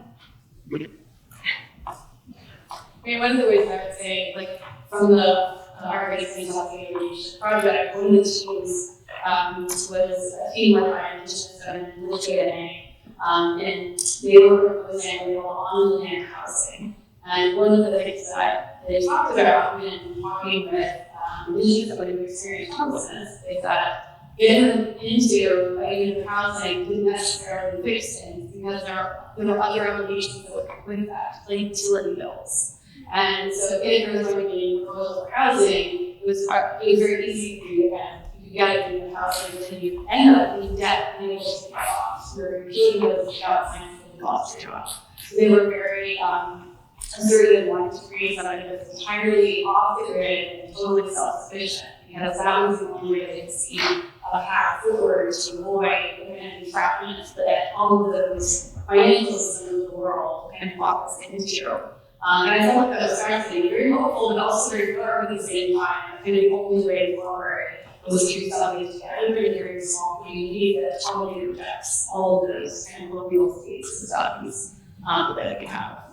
So this one, but we had another student that was looking at community ecosystems commons. They used the word directly, and they were essentially trying to understand, and they were like, working housing in Montreal, how do you reimagine the way that maybe the housing relates to the water and power of the city? And you need more than just unit housing, you also need access to transit, you need access to jobs, you need green space, you need wild plants, and bees, and all these other things. So is there a way to try and create a vision for your commons and kind of positive vision of this shared set of resources that it can be productive? So I would say, that contradiction yourself a lot, but maybe that's one way to kind of understand the complex relationships and self-control state around the commons. Was it not necessarily minutes to go then usually I was thinking sorry about place, PhD art examples, intervention in software university 2 decades ago. Because it was the software lumber is in Louisiana on Trump's tariffs. And so there's a lot of nationalist rallying around the effect of those tariffs in Canada, but again, like commons or like public idea, there's a big problem in the context when you then look at Arthur Daniels' position in softwood lumber. It intervened. It was the first intervention of this kind. I'm going to forget the kind of legal process. It was accepted by the World Trade Organization. And so their position was that Canada has been subsidizing lumber. I would say it's the opposite of colonization and resource extraction, but that has long been a kind of unfair subsidy by the state. They do not take into account the insurance risk of indigenous territorial rights and of indigenous resources. So especially in the context of British Columbia, which is unceded territories, you have this all question, or it's not question, it's like, again, how do we confront realities and restrictions that are precariously balanced, but are so structurally embedded in our society? But yeah, they specifically on the insurance, and that was continued, and is continued by his daughters and their work. Mike and Kamloops and Aisha, who are still facing criminalization today, and they have to serve sentences for the work that they did protecting Scotland from the trans pipeline, which was made public. And so you see that we're talking a very provincial, national, federal kind of problematic where the continuing logistics of that Southern Colonial Project are so embedded that it becomes how do you address that while also addressing the kind of social injustice it produces. And I'll point to the Laurier Memorial in 1911, where a lot of interior indigenous chiefs said, guess what we're facing is what you're going to face eventually because of the ways that this is happening. And their position was their very generous position was actually to offer kinship, to say that we are family and we should make things better together and share 50-50. And then he's also, Arthur Daniels also very strategically points out that that 50/50 offer translates nationally to 0.2% of land being, not even controlled by just people on the servers we're on. There's levels of control that are federal and that are laid back to Governor General in the situation of Canada as a democratic, but still connected to the monarchy, right, in some ways. And so, that's the picture. It doesn't mean that we don't work to support each other and those role when they can see the plan that is what governments should be doing. But until we confront the faulty logic at the start of that process and start to untangle it, we're left with a circular logic and games work there, tenuously held together, decaying as it's still turning back on itself to produce the same result. Tammy, thank you for reminding me of the Pattern's manual and a sister did this. I mean, you can remember exactly the details, but they engaged in this project called the Tiny House Warriors. And so what they did was they built small houses, small structures that they erected along the pipeline. And I think it was as a way to establish jurisdiction in a sense, right? Preemption to so that they could be seen as occupied. Yes, so preemption, just because it's, it would be like us moving into places on the land to demonstrate present use versus a lot of jurisdiction that is about past use, right? So places that's unique in the past. So yeah, absolutely. So I don't know how many they built, but Jermaine, maybe you remember. Yeah, you were in So these clear. Yeah. and it's also very important because they're continuing to. They're still It's still an update. A very difficult, several points. There's also not an agreement amongst all people about it, and their work and their struggle and the practice they put forward are also very grounded in the strong life and a lot. So we're getting close to time. Should we open it up? Or should we? Yeah. Okay. Yep.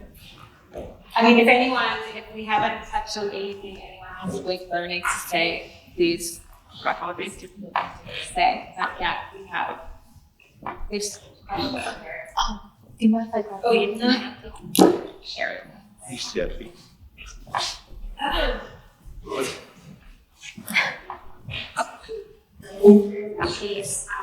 It's one of the programs that are very drafted secondary colonization of indigenous lands when we consider that a lot of the oil extraction in Alberta is not state-owned, but it's traded on the New York Stock Exchange. And just recently greenlighted an American company to take out the last 2 stands of forests that support very endangered 2 herds or 2 populations of caribou, and they're going to go extinct if this happens. So, it's just it's something that we all have to talk about too. It's not just state-owned projects. It's how those state-owned projects do contracts to flood companies and things that are exchanged on the stock exchange where things are hidden and obfuscated in terms of what they're actually doing.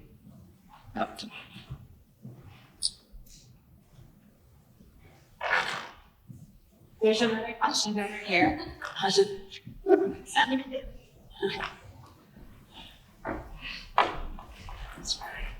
It's very quiet.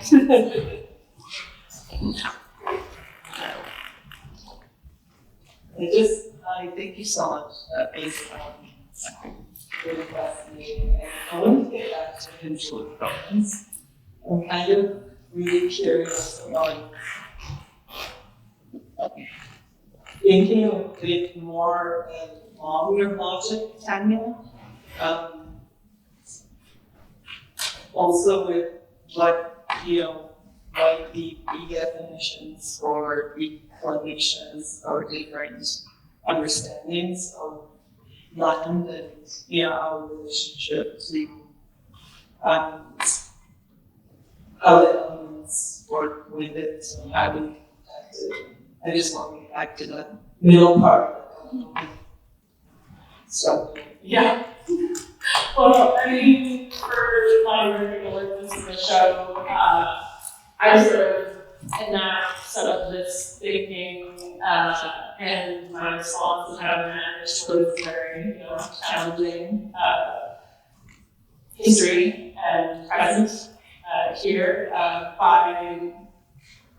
by spending time in a centered space, which is also land, and paying attention to seasonality, to changing conditions, to thinking about ever-shifting, changing lands, and to look at the way ecosystems there work with me, and alongside, and so less a sense of product parts, less a sense of this idea that land needs protection from us, because I think there's a danger in that logic as well, and more that we are part of and need to get back to closer connections and ways of thinking through with, I guess, shared value. So we're talking about, so literally I do a lot of that. I think about realigning value in a way that makes sense of that instead of creating scarcity and extirpation and extinction, and perhaps contribute to growth and strength and abundance, and even if it's on a small scale. Because I think that we need those examples. I feel like we went down when we started talking about the difficult situation and conflicts that are aligned. And here we also have, this beautiful sundog that was outside, or in this beautiful space of Musqueam land that's been caretaken by us folks, and shows vitality and ecology, and I think it's important that we think of those values very strongly, because they change over time, right?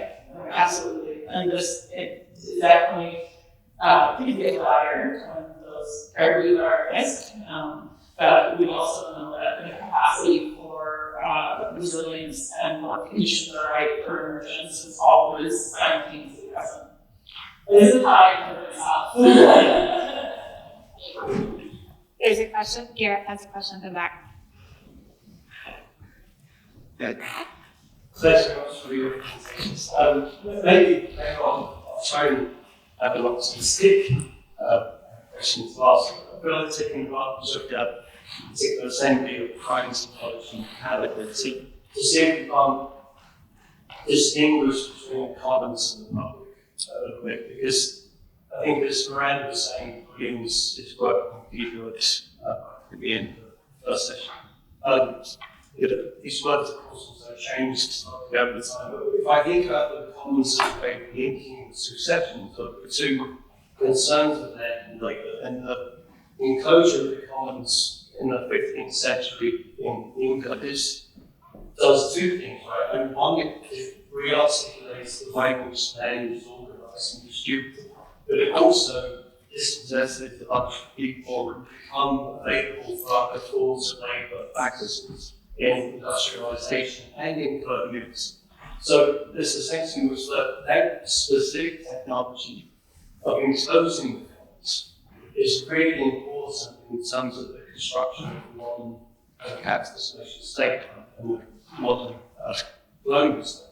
So I wonder if you don't need to do a little bit more work there to really kind of in the sense of, I guess, of the subtitle of the exhibition, the narratives that we need to tell, to really tell a story about how the economies and the public realms, so that we can actually kind of unblock some of those potentials that have been closed off by the collapse.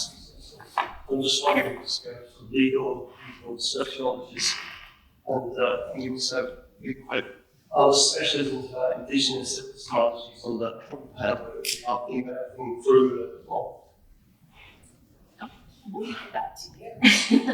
Well, I think that's an interesting question. So I think that you're right, the commons and the public. I mean, as a legal scholar, I would say the public is a juridical and a political concept. And then the commons has, a broader set of meanings. But one of the ways we can understand enclosure is to think about Marx's concept of primitive accumulation, right? And so, it's that initial process of primitive accumulation that, as you said, sets in motion the beginnings of modern capitalism, et cetera, et cetera. But what I think is interesting about that concept of primitive accumulation, and we see this rendered really clearly in the work of Glenn Coulthard in his book Red Skin, White Masks.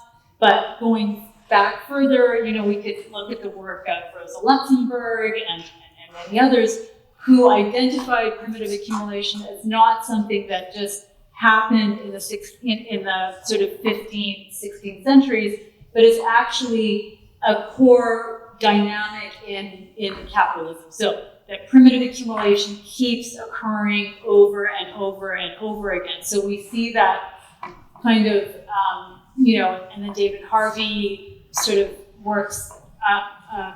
comes up with the notion of accumulation by dispossession, to think about how primitive accumulation operates in the era of neoliberalism and financialization, right? So I think the concept of enclosure, as opposed to this idea of commoning or the commons, is still really useful, because we can see all kinds of different forms of enclosure happening now, right? That's one way of understanding privatization, right, is another kind of enclosure.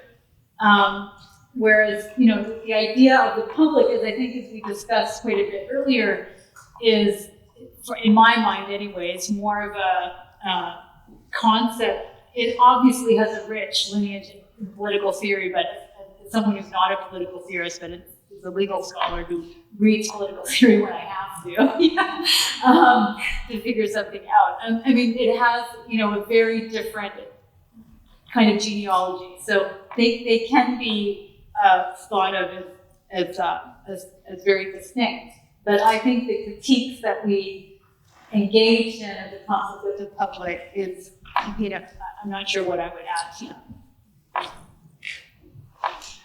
I mean, I feel like the commons is like also understanding the tragedy of the commons. Who's the author of the tragedy? Jeremy Horgan. Horgan. Yeah. Oh, you're right. Is it Jeremy? No, it's another G. Anyway, last name is Harden. Yeah. Right up my heart. And so it's kind of written in 1968-ish, during that time period. It was about this idea that there's this precious resource that is behind the environment of the world, and we're degrading it by overly extracting. And that's kind of premise of this argument. But I feel like that is so deeply based in not losing ideas about realistic growth, exact kind of realistic growth, and population law, and these concerns about have too many people in the world, the land can be able to sustain this. And these are bad things that are all like in races, there's a lot of like deeply theoretical like is thinking. So I think you have to excavate what's happening in that piece so we can imagine. But I feel like that really fuels this romantic take on knowledge as an idea. This idea that was this kind of time before legal or there was this perfect kind of setup of the shared resources that everybody's animals breathe, everybody grows crops, they just slowly, but it was also, we talk about the minutes and feudal times, we didn't vote yet, there's a different, I mean, there's a lot that was not perfect. So I think that's when we talk about should romanticization of that common as an idea, that's something that we want to pull back and keep over our lives. And we imagine, and I also love to imagine, and for we should all of these searches is that we say around the things we get there, it has to see where we're at. Good luck. Oh, I was just gonna say I'm gonna say this one thing. I was reading something this morning as I was panicking that being smart enough to be in this panel. But the other thing was about this idea of like if we create, if you knew this new when this word comes up again and again, the commons or like in sort of development speak, you know, you have this like this square, the city square. And I think Federici points to it too, but these new commons, these new spaces are surveilled to shit, right? Like they're just like cameras everywhere, who can be there, no skateboarding, no sleeping, no whatever. And so there's this other layer of like state and corporate, it's mostly corporate in those kind of spaces, I think. Anyway, so it's I do, Holly's piece definitely picks up on this romantic idea of what the future, the past was before the closure period. There is another question here. Oh, there's two more questions. Like the mic's in the hand. Okay. This last year was I'm helping this language now. It's really important. I really appreciate talking about resilience and we can slow down. And media talking, you have to go to college. You need all the indigenous plants that are out there. You need protection. And thanks to the community about resilience, because it's very easy for us to get caught in this language, repeating it, and not unable to consider that ourselves. We can grow and be resilient. But each one of those plants that you speak of has their own system, their own language. And that's the beginning that it comes from. So I'm sure the ability to be right all. Thank you. He's on there. Really good call. And of course, they work together, right? For systems around us, and like this artist who like constantly got favorite led around me, but also thinking through how we apply ecological systems and thinking to address inequities of the experience. Because though they are quite distinct, they're at clients. They work together to create positive environments, right? Occasionally have ones that take from others, but all seems to generally work out.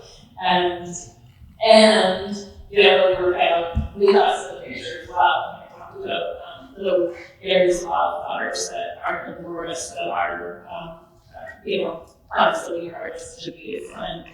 So I think there are like also abundance examples of the way things can work out, even with very different approaches, languages, logics. But there's something about their intention to work together, and to not meet that constant drama through the. It's important for us to learn. I remember that my sister-in-law was sick with cancer. I gave her some PCI. And she said, this won't work because nobody has talked to the plant and that's not the plant. That kind of reviews for this plant. So I think we need to understand some basic things like sentience, what it means to be respectful. Some quoter here, just she had people up and she uses her classes where she asks people to, she asks people to go and talk to plants, like to go on a particular plant and to talk to it. And I just thought it was a really beautiful tool, and it's very different kind of pedagogy that I think would be also a lot of potential. I think we have one and two more questions, and then I think that's you. And then the other one's good. Okay. Okay. And I'm sorry, I lost my early in this conversation, there's a comment about what you said about the data listing, in terms of like, and about perception on it, in relating the property the concept of residence to the current need in many like indigenous families to prove use and to prove European use and like what was the calculation between like ideas of use, how do you follow those, yeah, yes.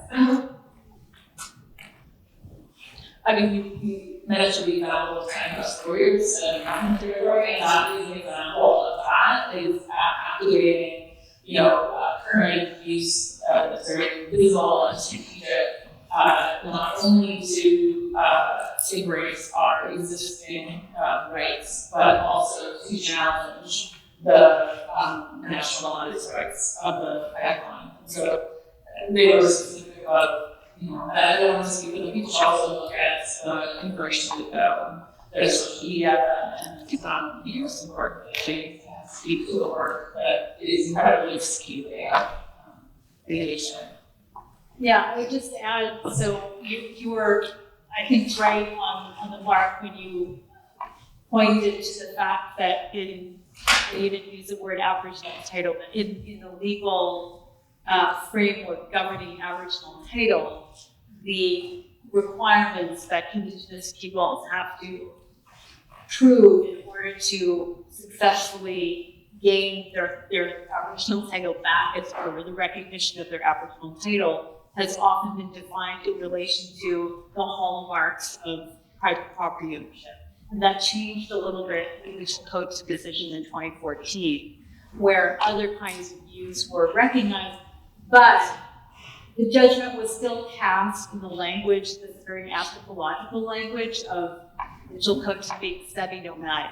And, there was a very good response from that chief Williams, if I'm remembering correctly, who said, we are not nomadic. It's settlers who came here and were continually moving around, mining, logging, etc., who were the nomadic ones, And so I think it's really important now to distinguish the very limited nature of Aboriginal title as it's been defined by a settler colonial legal system and the assertions of Indigenous jurisdiction and sovereignty that Tanya was doing, and she spoke about, and that many other First Nations throughout the province are doing actively to reassert their jurisdiction on their land, and their ancestral lands that go way beyond, the reserve boundaries. And I find that those movements really, really exciting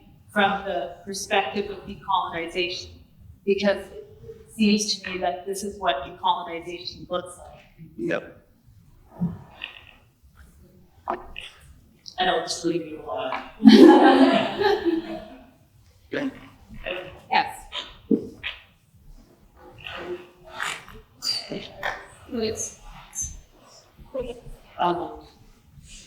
Stage laws and the like the conversation.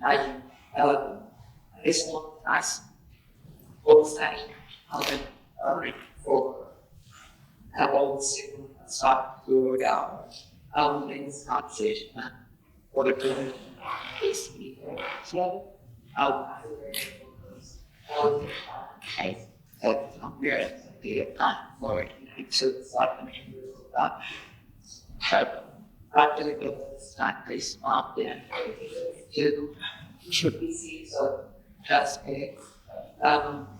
but the question was kind of push out from kids the work that we have on the slide.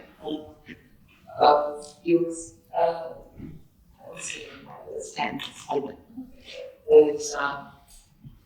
it was just making me think of we were studying over and over again to ninth grade. Now, the form rate is not passive, it's not, I'm it's but October keep coming back and we want to try like but I asked here is so it was just making me think of what we should have almost that or was breaking gardening once one year like region of and it's a two-part question. One is that you can say a little bit about the regeneration operating and your moving point around that is a rupturing sense of not being our of the year of time. But the other question was also a feminine concept of cancer in forestation, the US thought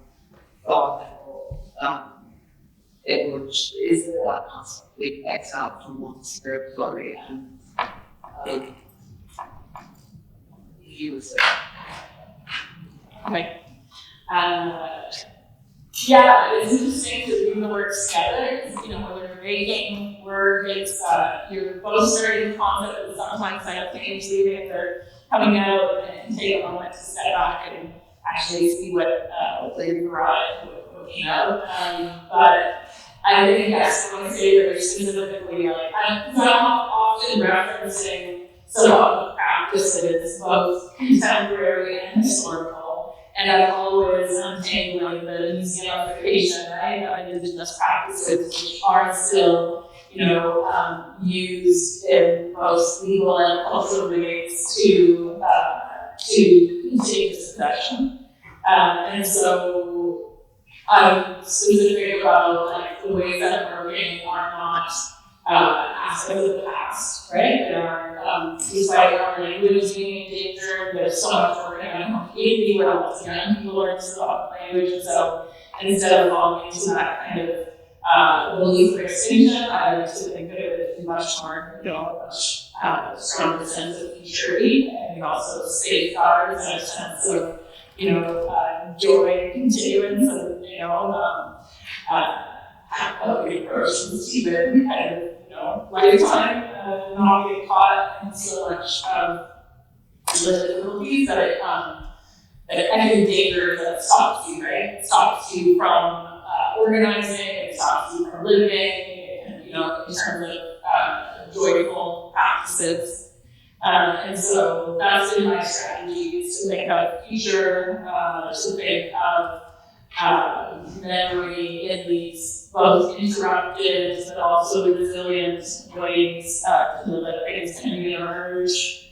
They do all the time, you know, on the land.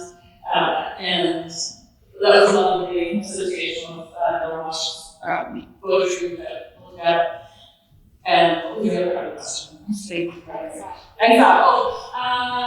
and actually, it's going to be back to something I was just going to say around comments is like, I feel like the thing I can think of that makes most sense in like, as a common creative mind would be thinking of gathering, and that places are activated by gathering, and that that's a little bit more also maybe an ecological concept of thinking through sites and places and how we can come together with different agendas to share space in a way that's responsible to the spaces that you gather in.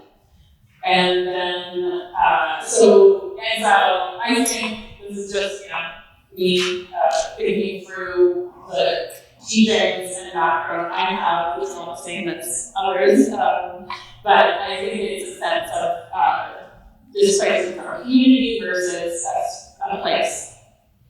And I think that concept's real. You're to, you know, hurt others or in other ways contravene your cultural understanding of sort of how you come together and what good relations are.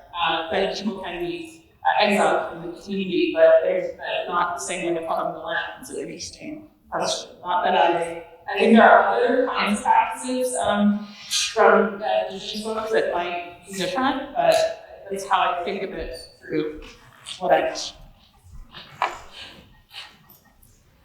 I think that, Lauren, we can't cut Lorna Brown off. Never cut off Lorna Brown. Airspace above buildings. Right. Yeah, exactly. But it's funny that now they do that. I just wanted to just say thanks so much for using out this great. And thanks so much for all reference to abundance and decades. A lot of the legal frameworks that you've been talking about, the overlap in legal frameworks, and as abstractions are set up to make us visually what we see, smell, feel, energy in the world.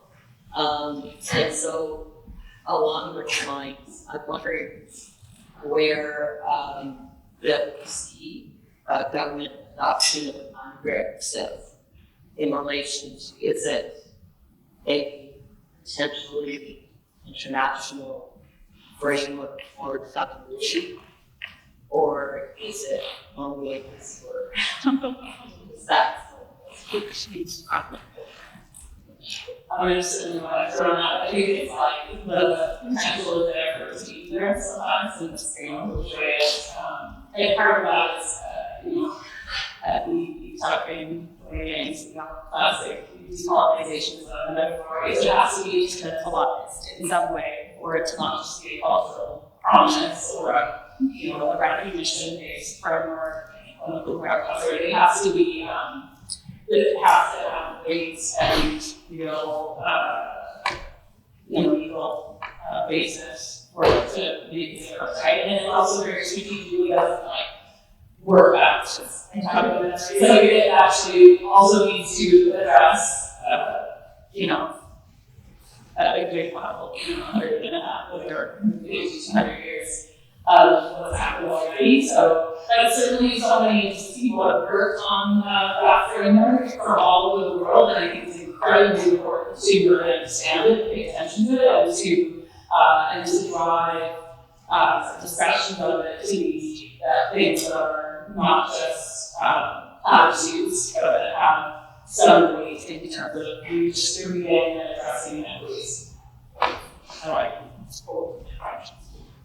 Yeah, I mean, I would say I'm really, thankful that for the first part of your comment when you said that all these overlapping legal frameworks actually trying to convince us to not believe what we're seeing or experiencing or sensing, because I agree with that so much. And when I saw your work in the gallery, I didn't really think that it's artists and poets in this moment of overlapping crises that are the real witnesses to what's happening in terms of being able to express the depth and the complexity of what's happening right now. And I think so. I thank you for that part of your comment. And in terms of UNDRIP, I think I agree that it very much depends on the specific context.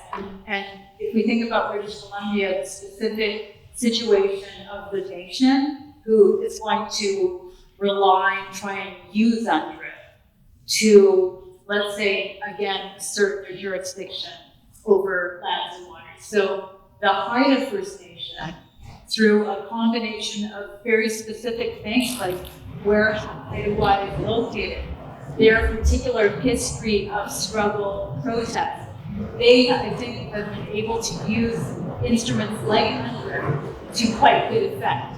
But in other contexts, you see these loopholes in UNDRIP that can be really weaponized. So one part of UNDRIP is that Indigenous peoples can assert claims to their traditional lands, waters, etc., so long as it does not fracture the territorial integrity of a settler state, right? So that's, or the fact that with UNDRIP, it doesn't give Indigenous peoples a veto over,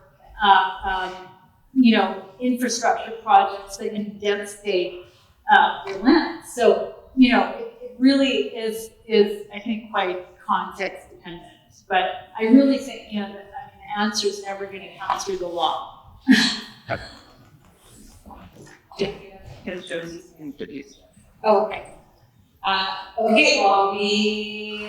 let's begin this section. I think we have Jeff, who's a poet and an artist and a writer, and he's going to introduce him, but that's going to help us close out today. But I see him a little moving. So yes, thank you to all of you.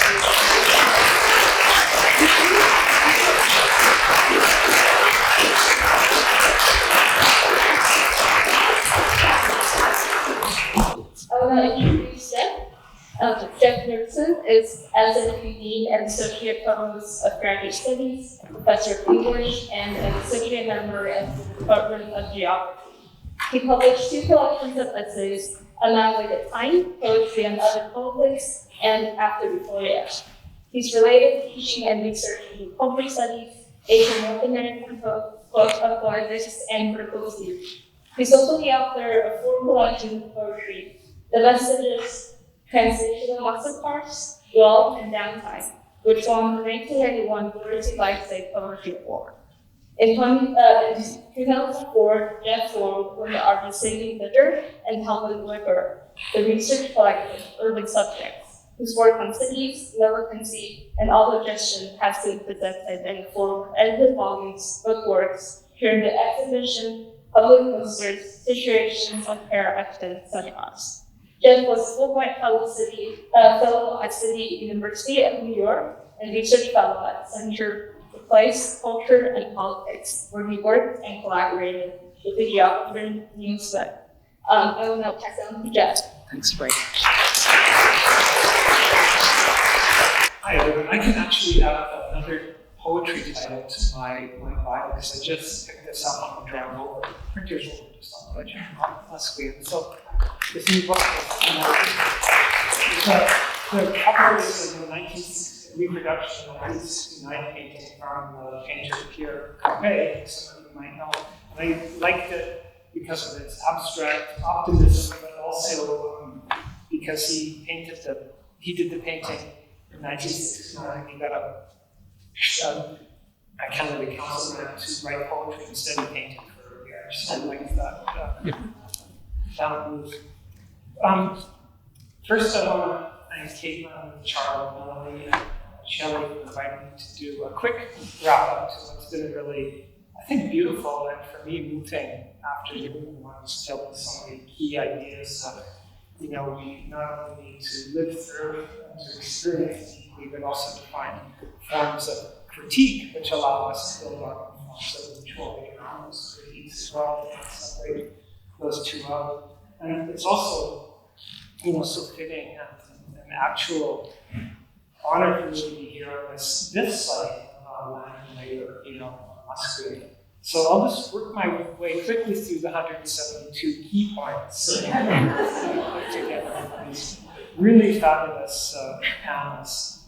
But how I approach this and thinking about it and going to the show numerous times, really trying to take that in and the care and thought around that, was to really see it as an important show for me within the history of exhibitions in Vancouver, because it approached to these 2 sets of terms as not only problematics themselves in a proper sense, but that they ignited other problematics. So for me, those 2 terms, country and city, and then land and labor, joined through as being problematics.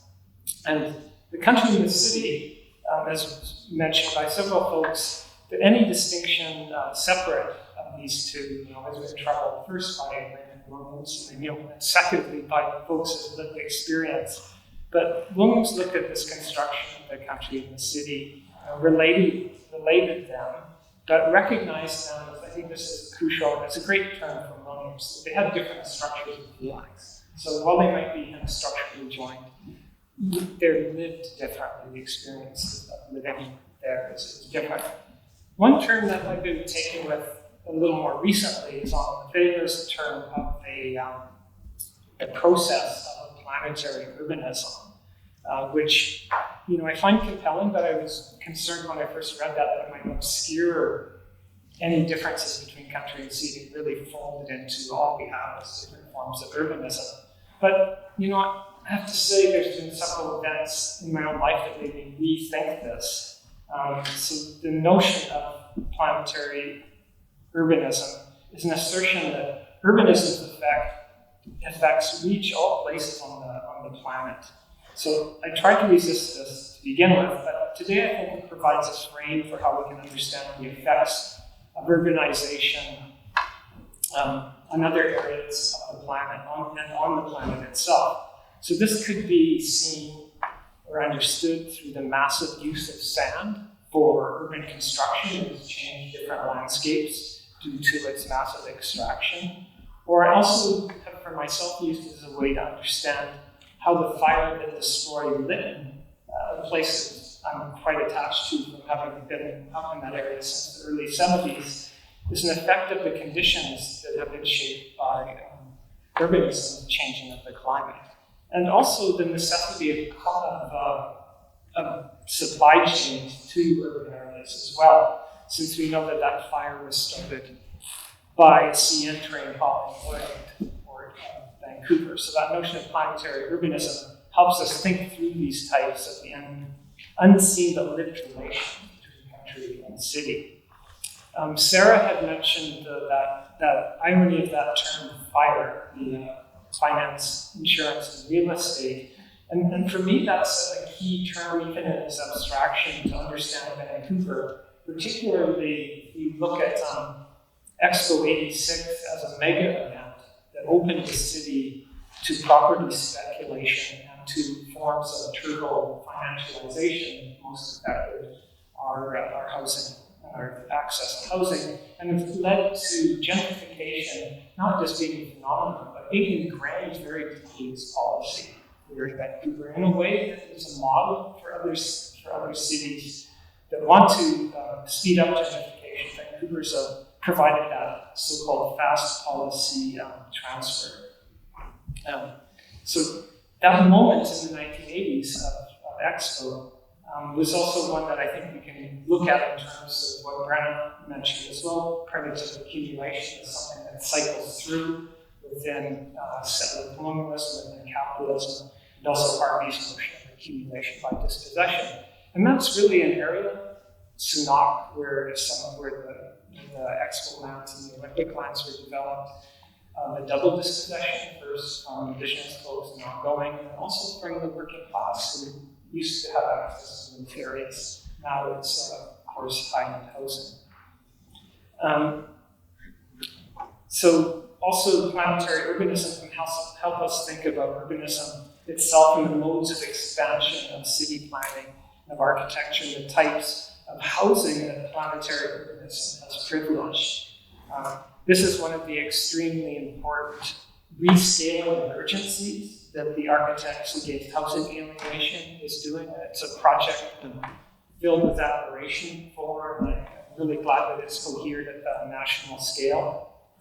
Sabina and I did a walkthrough of the show with a housing activist from Berlin, Sandy Kaltenberg, and he was super impressed in the relationship of the scales of the information, how such an information-heavy exhibition aspect, but also how that was handled so graciously through graphic design and system, in a way to overcome those contradictions that seem to be embedded into the housing question. We're overcome in the way that you enjammed all those discourses together. So it's a project that I'm filled with admiration for. Sandy was involved in a referendum, in activism that led to a referendum in Berlin, where there was a referendum for the city to buy back the social housing that they had privatized. Of course, that referendum won overwhelmingly, and the city was forced into buying back social housing that they had in a sense dispossessed from folks who have legitimate claims to it, and bring it back into the public realm. So sometimes in Vancouver we forget that these types of victories are possible, that they're happening as we speak, and they're happening in other cities. I'm also thankful that the land and the labor were brought together in a coupling and a problematic, because rarely brought together, and particularly within aesthetic discourses. So this coupling can also set up a stage for seeing moments of Indigenous settler solidarity. You know, solidarity is a troubled term, but solidarity in relationship to labor and moments of decolonial thinking and decolonial acts, where acts against the state or against the employer become positive acts.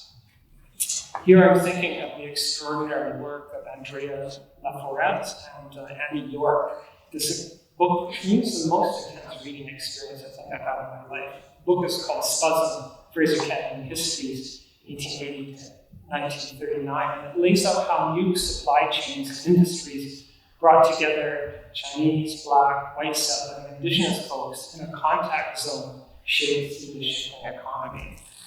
So these groups would come together on railway construction, and gold rush, as Janet was telling us, a very compelling project, but also in hop picking in the Fraser Valley, which is seasonal work for working class Indigenous folks. Before the beer industry was industrialized. And also where you have these coherences on the waterfront. So for instance, the Indigenous presence on the waterfront along with the working class folks led to there being a section of the international workers of the world, or the Wobblies, that was all Indigenous organized on our waterfront. So also other aspects around the wood industry, the fishing, and construction. We saw very compellingly in that first panel.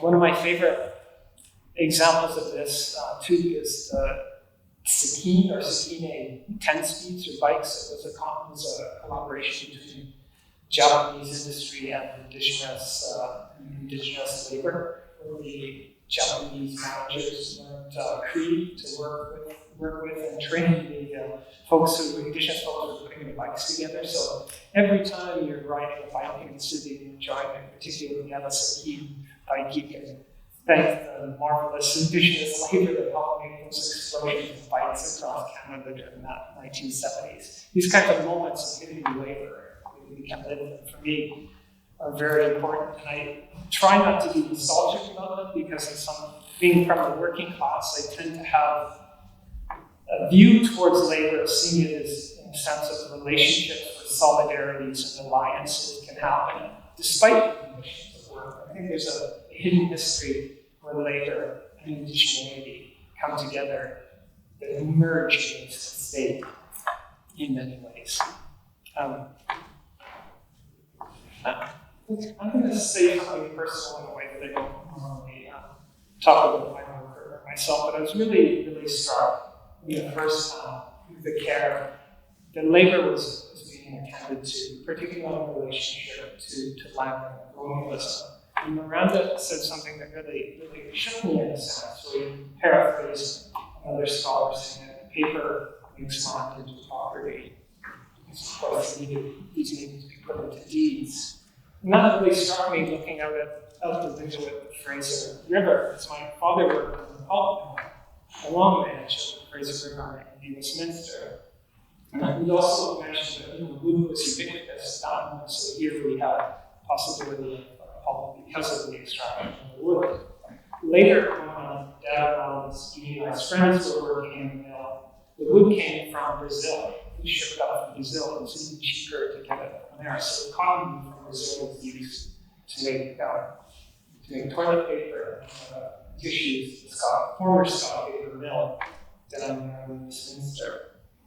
My dad and his friends all had their lives curtailed by industrial cancer, by lung cancer. So I wanted to make this extension that if paper makes land into property, paper also makes certain bodies disposable in that extension. And property makes certain bodies disposable or expendable, as Janet said. So I think I'm making this point to emphasize, or actually make more subtle, something from Franz Fanon's understanding of the debt and the wages of colonialism, how those really spread across different communities, particularly when we start making land and labor in those particular ways. So I find the show particularly interesting and compelling in the fact that it doesn't foreground the concept of place. And so this for me would be a show mention what terms we might need to be anchored back in as keywords. So that it's not foregrounding the concept of place, which has been a dominant frame, I think, within Canadian aesthetics and culture, particularly in visual culture, and very robustly but problematically at times within poetry.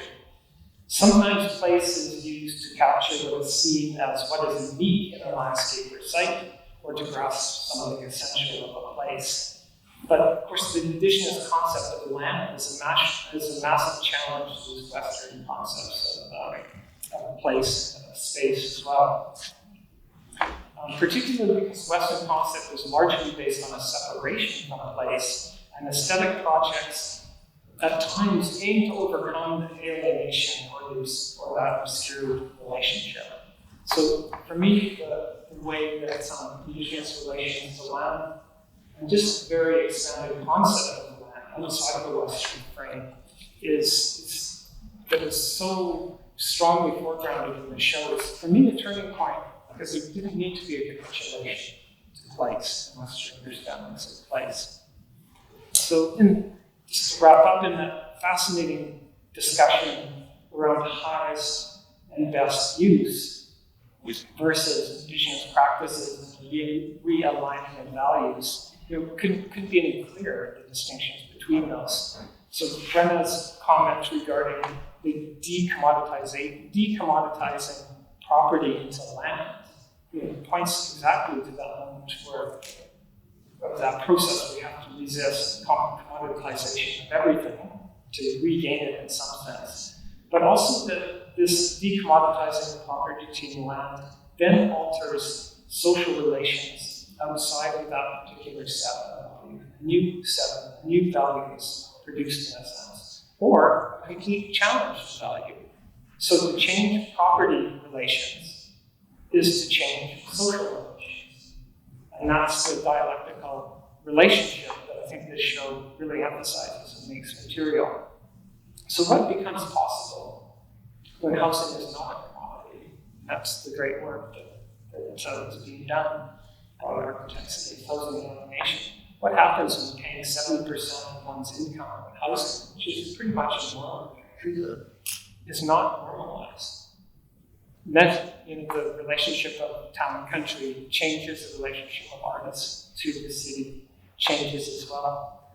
So just to close, I want to thank the curators and the artists for tying together the politics and aesthetics, where the politics of these complex relationships are embedded in every aesthetic act within the show, tying them to the problematics of labor and land, which for me is a primary frame for understanding a decolonial relationship to where we are right now, and also problematizing the relationship between country and city as it gets more blurry in ways we might want to think that through, let's say, decolonial structure. So I just really want to congratulate and thank anyone who's put in work into this. And this emphasizes the beautiful and important meeting of us here today. Thanks.